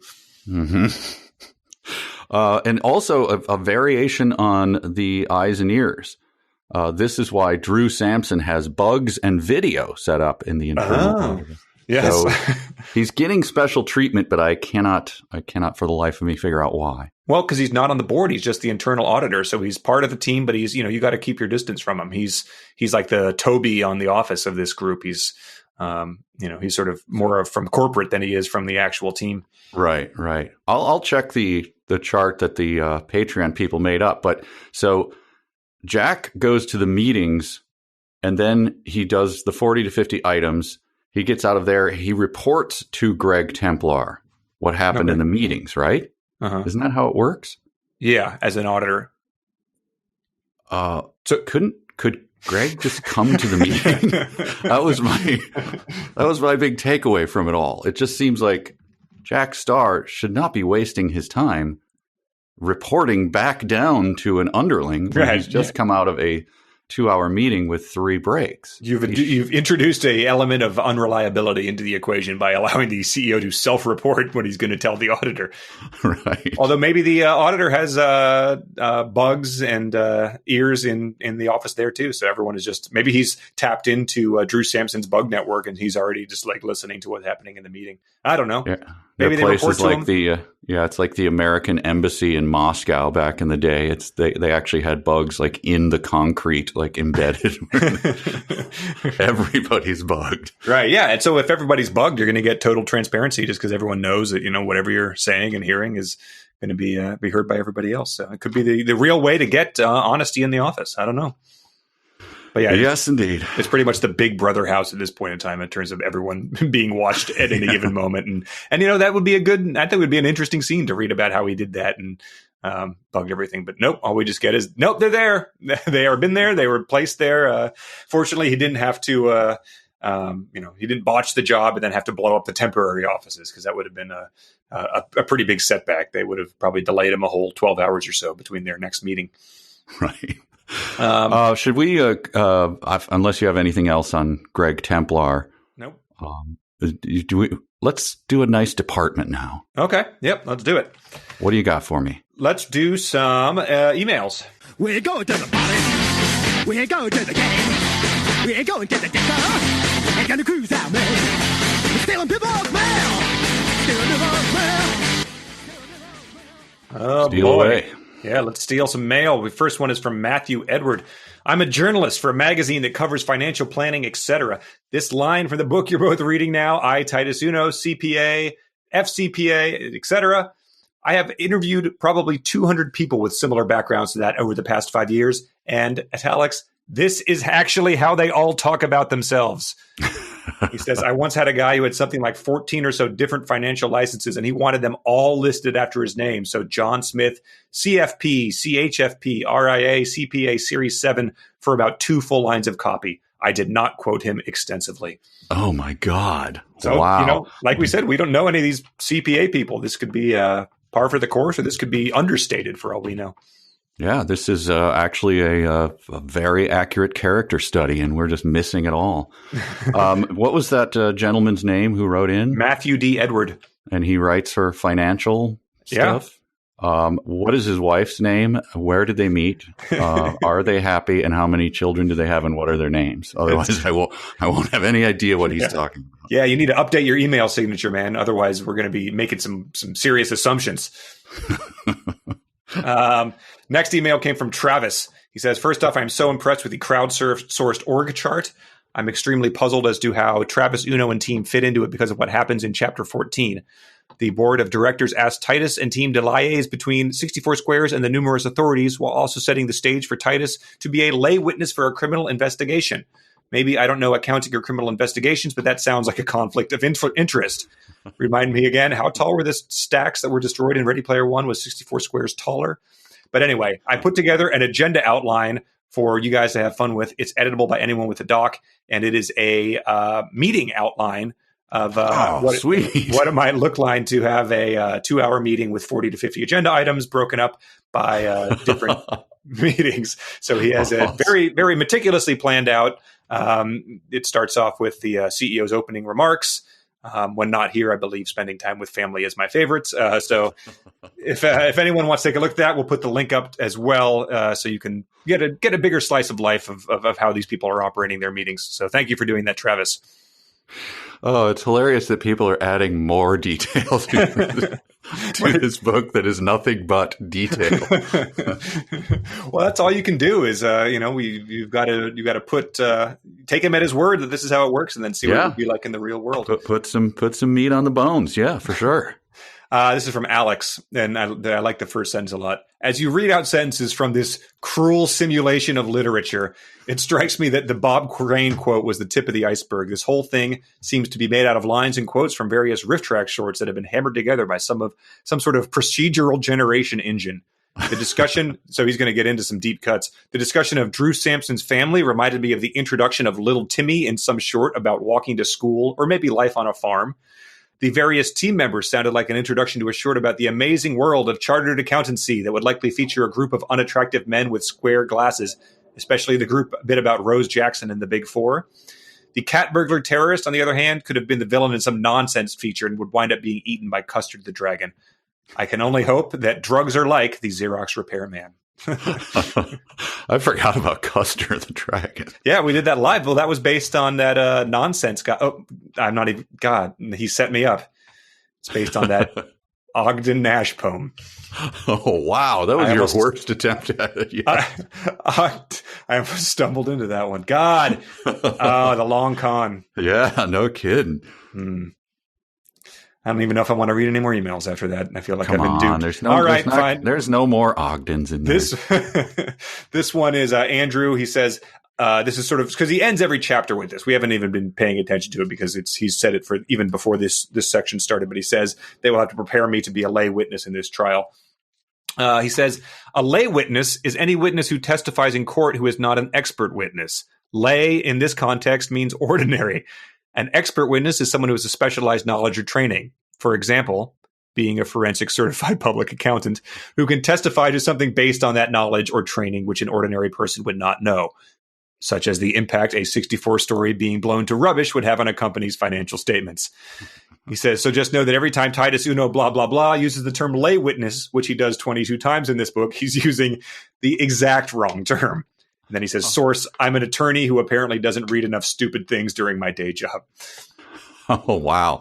I assumed something like that. But I assumed it was a term of art that he was correct about. It's bizarre that he's using a term of art that he should know about and being dead wrong about it. Right, exactly. That's very odd. Because you assume it's probably, I would assume in some cases you'd hear it in like, if you've heard someone say lock and load, that's been in a movie about the military and you don't really know how that is used by their actual terminology. But lay witness doesn't seem like something you would have even picked up from watching like The Wire or Law and Order, just because it sounds so boring. So, but maybe he did. Maybe he just heard that and figured that was what he would be in this trial. Yeah. Perry Mason or something. He sits around watching old episodes. Who knows? Right. All right. Well, those are great emails. A lot of those people were, like the guy who saw the org chart, were Patreon supporters. So if you're interested in joining that discussion, getting to participate in stuff like making the org charts, and that was patreon.com/372 pages. It's very fun. You get access to the episodes earlier than everybody else, and you get to support great causes with a donation as well. Yeah. Well, let's move on to the Chapter 13, The Four Accountants. Yes. The Four Accountants, which has sort of an ominous title, Four Horsemen of the Apocalypse, The Four Accountants. Yeah, maybe that's their nickname. Maybe they're like, who are the Four Horsemen of 64 Squares?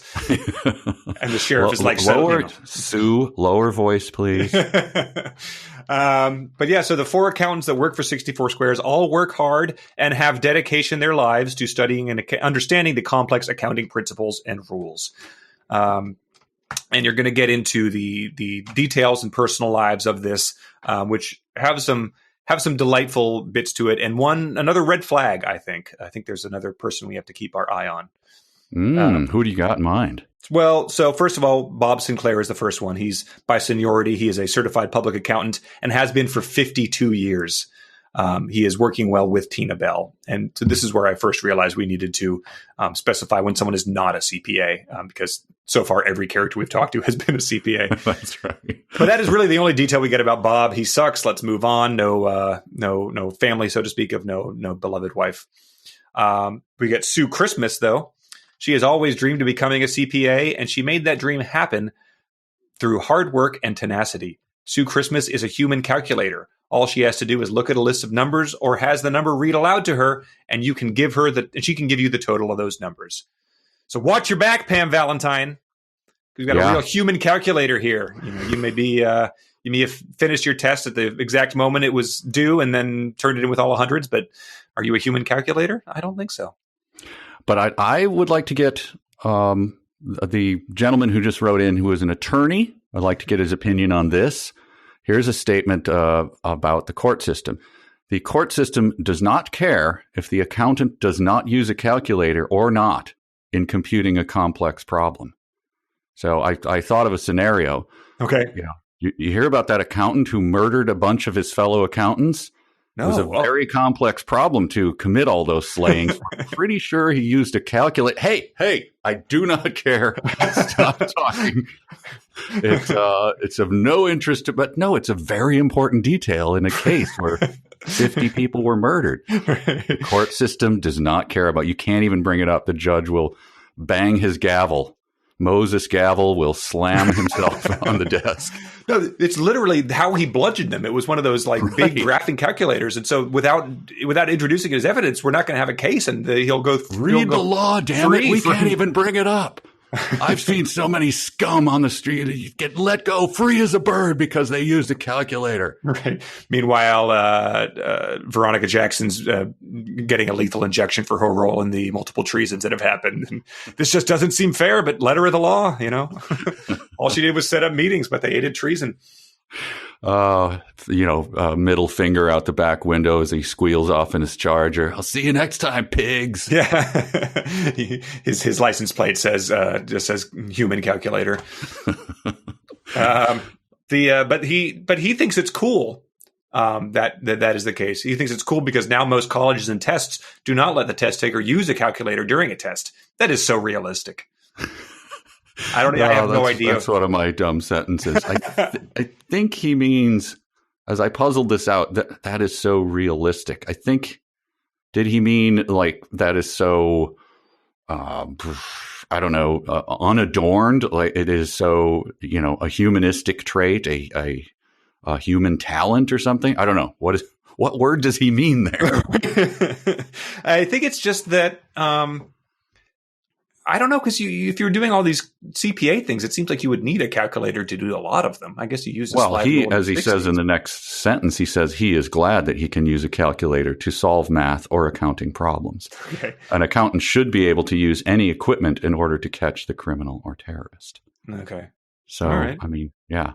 But I don't know why that was brought. He must...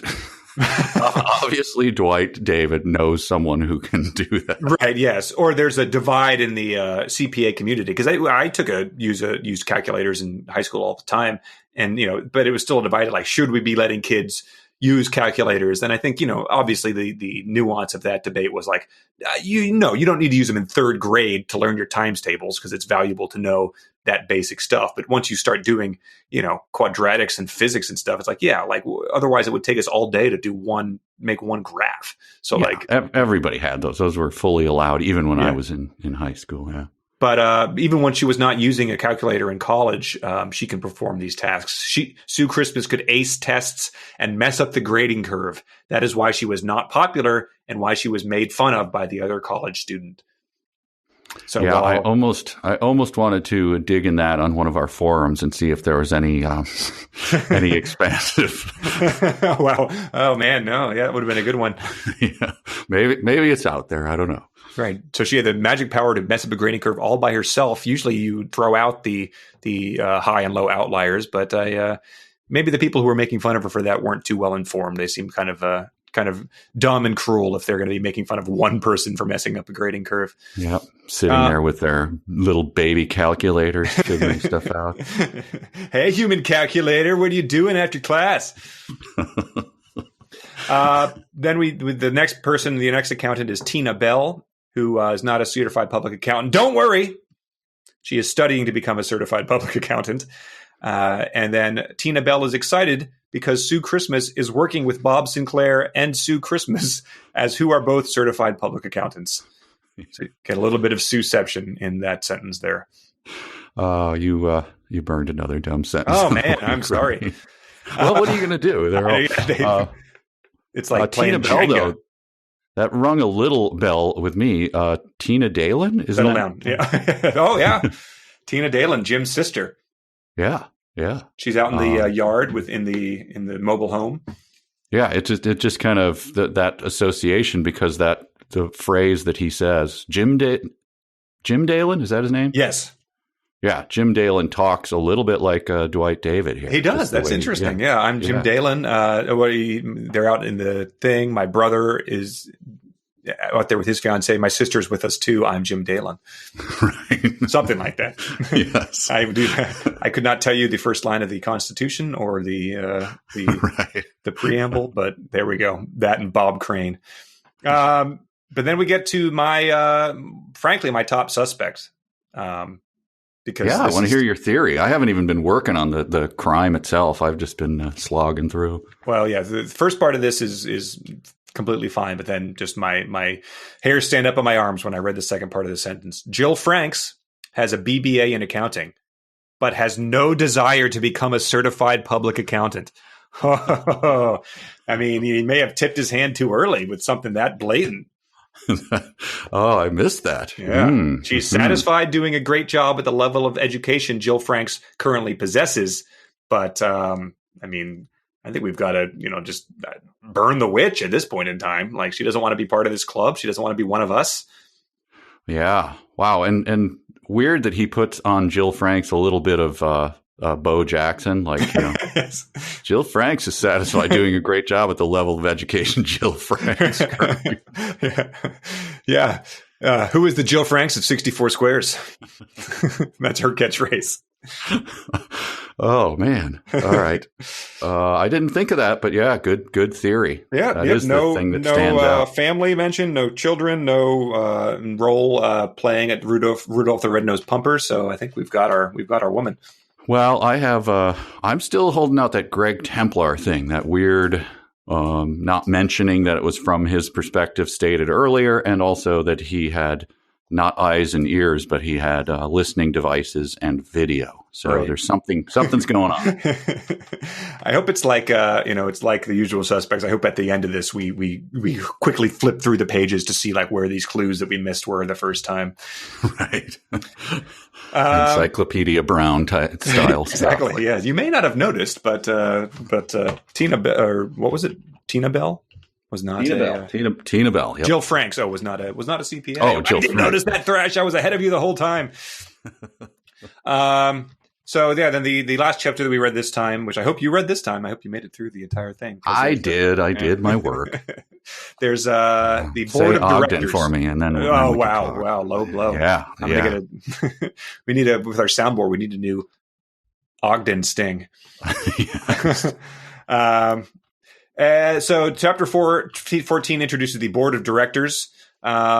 And there are 7 people there. They go into various detail about all of them. So let's get through them pretty quickly. I'd say we're running. Well, the only ones who stand out for me are Spinner Jones and Mickey Keys. The board of directors, Spinner Jones.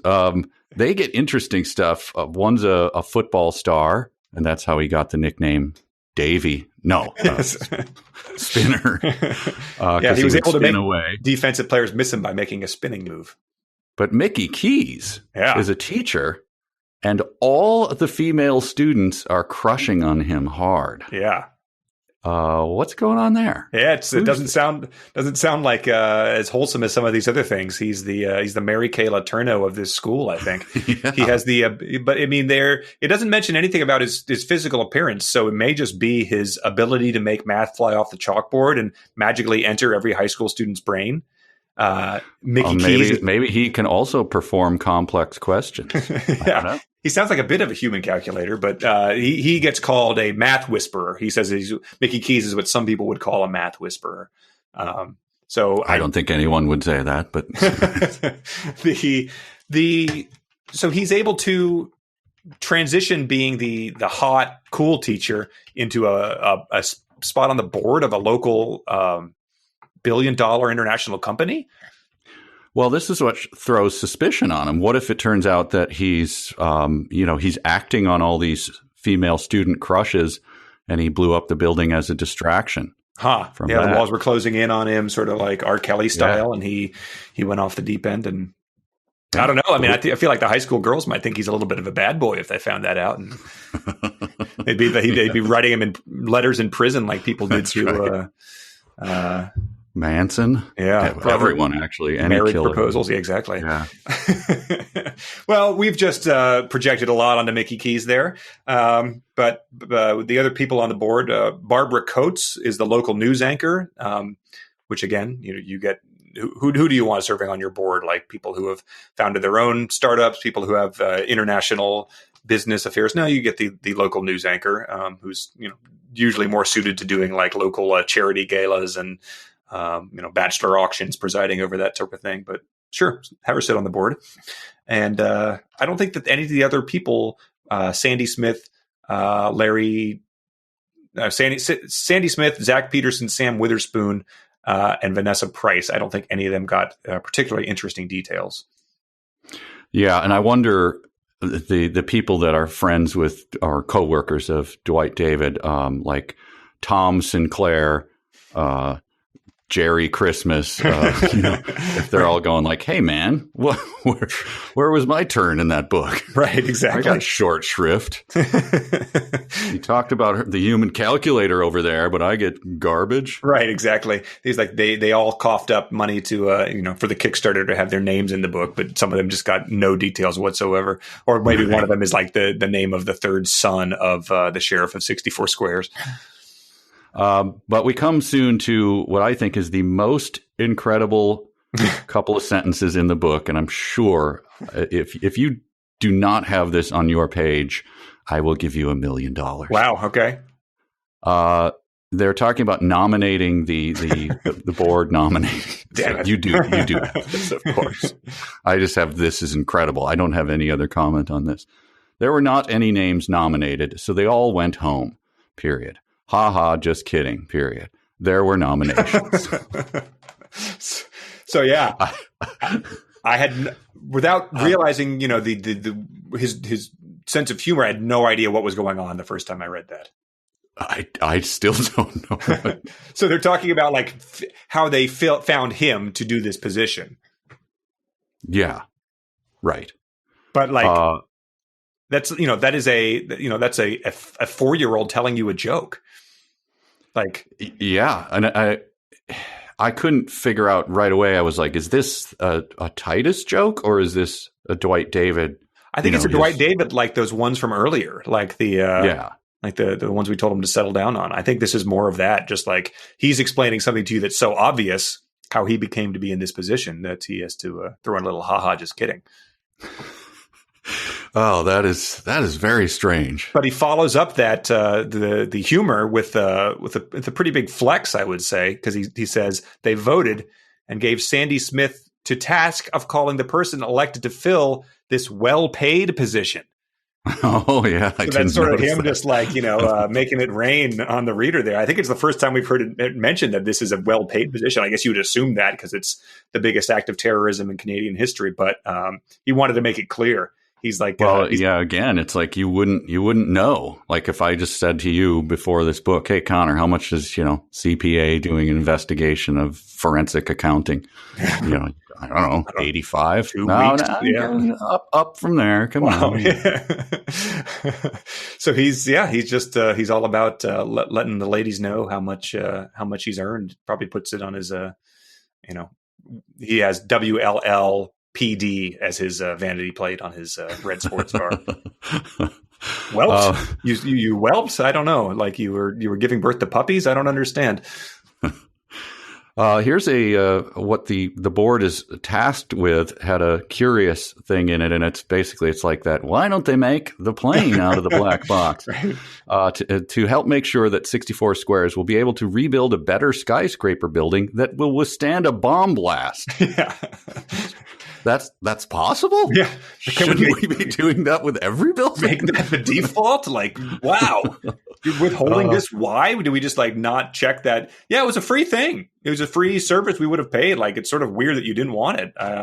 Go to your contractor and go, why didn't you bring that up? It's like, well, usually the client comes to me like they want it to, I don't know. Yeah, it's not me. I'm not just going to put a pool in, What if you've got some insurance scheme that you're planning on, blowing this place up in 5 years and you go to do it and it withstands a bomb blast? You're going to come back to me all angry. So.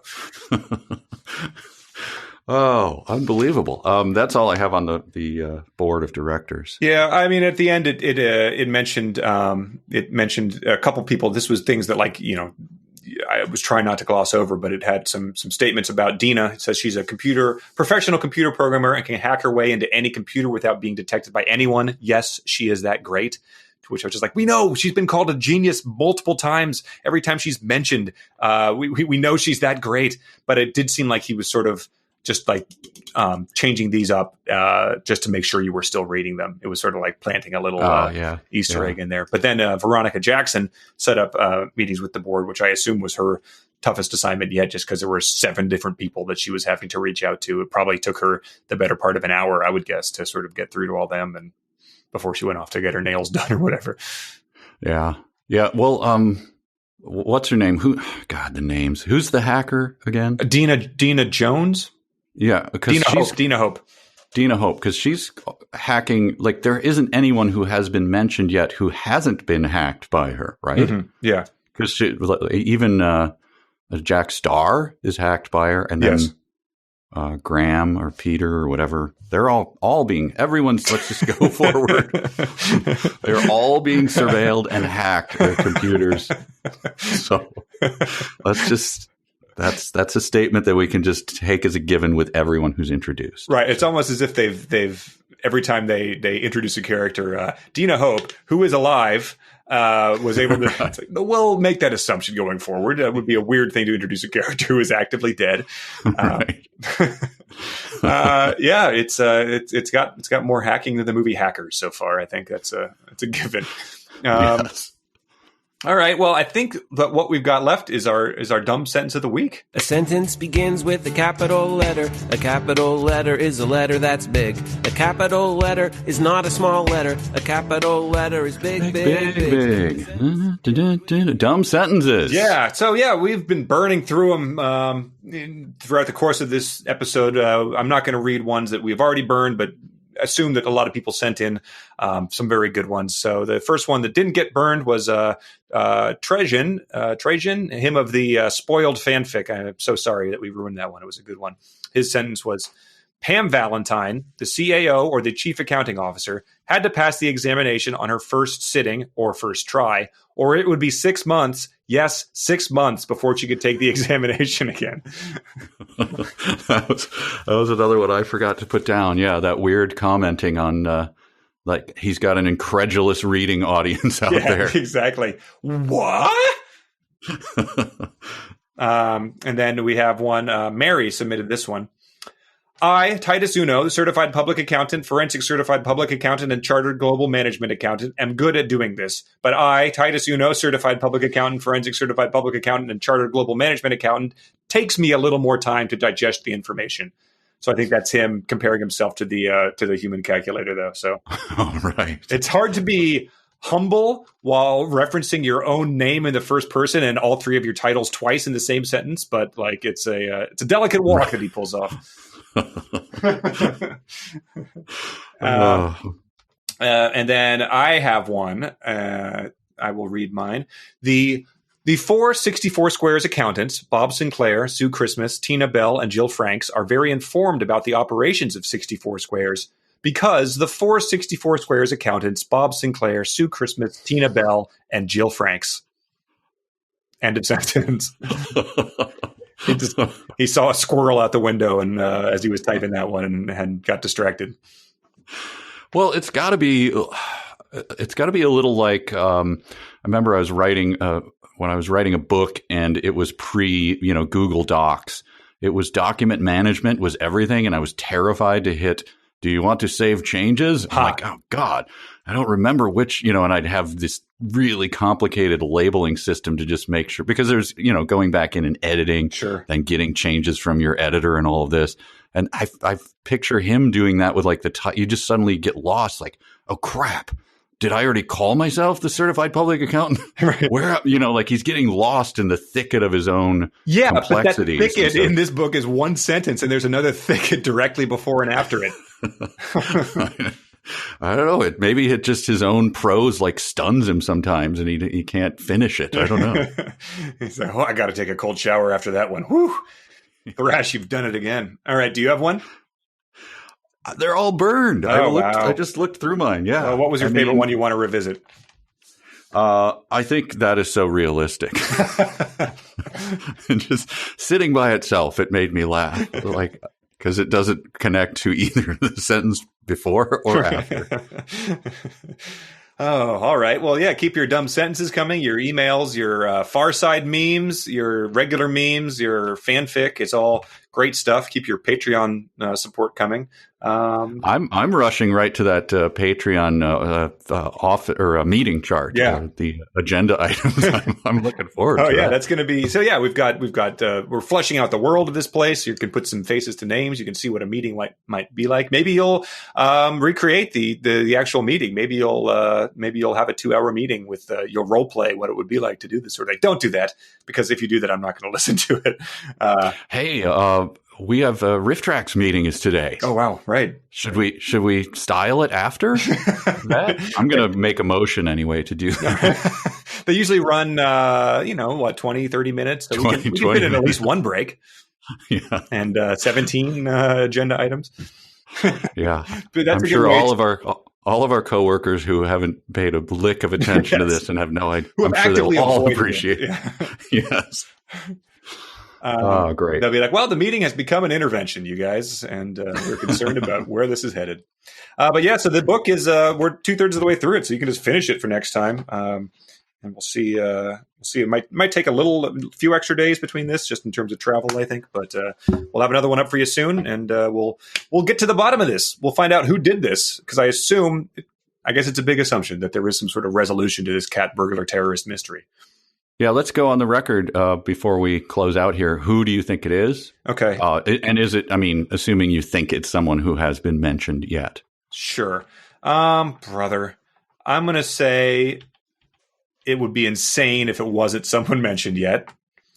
It would be insane because there's been so many characters.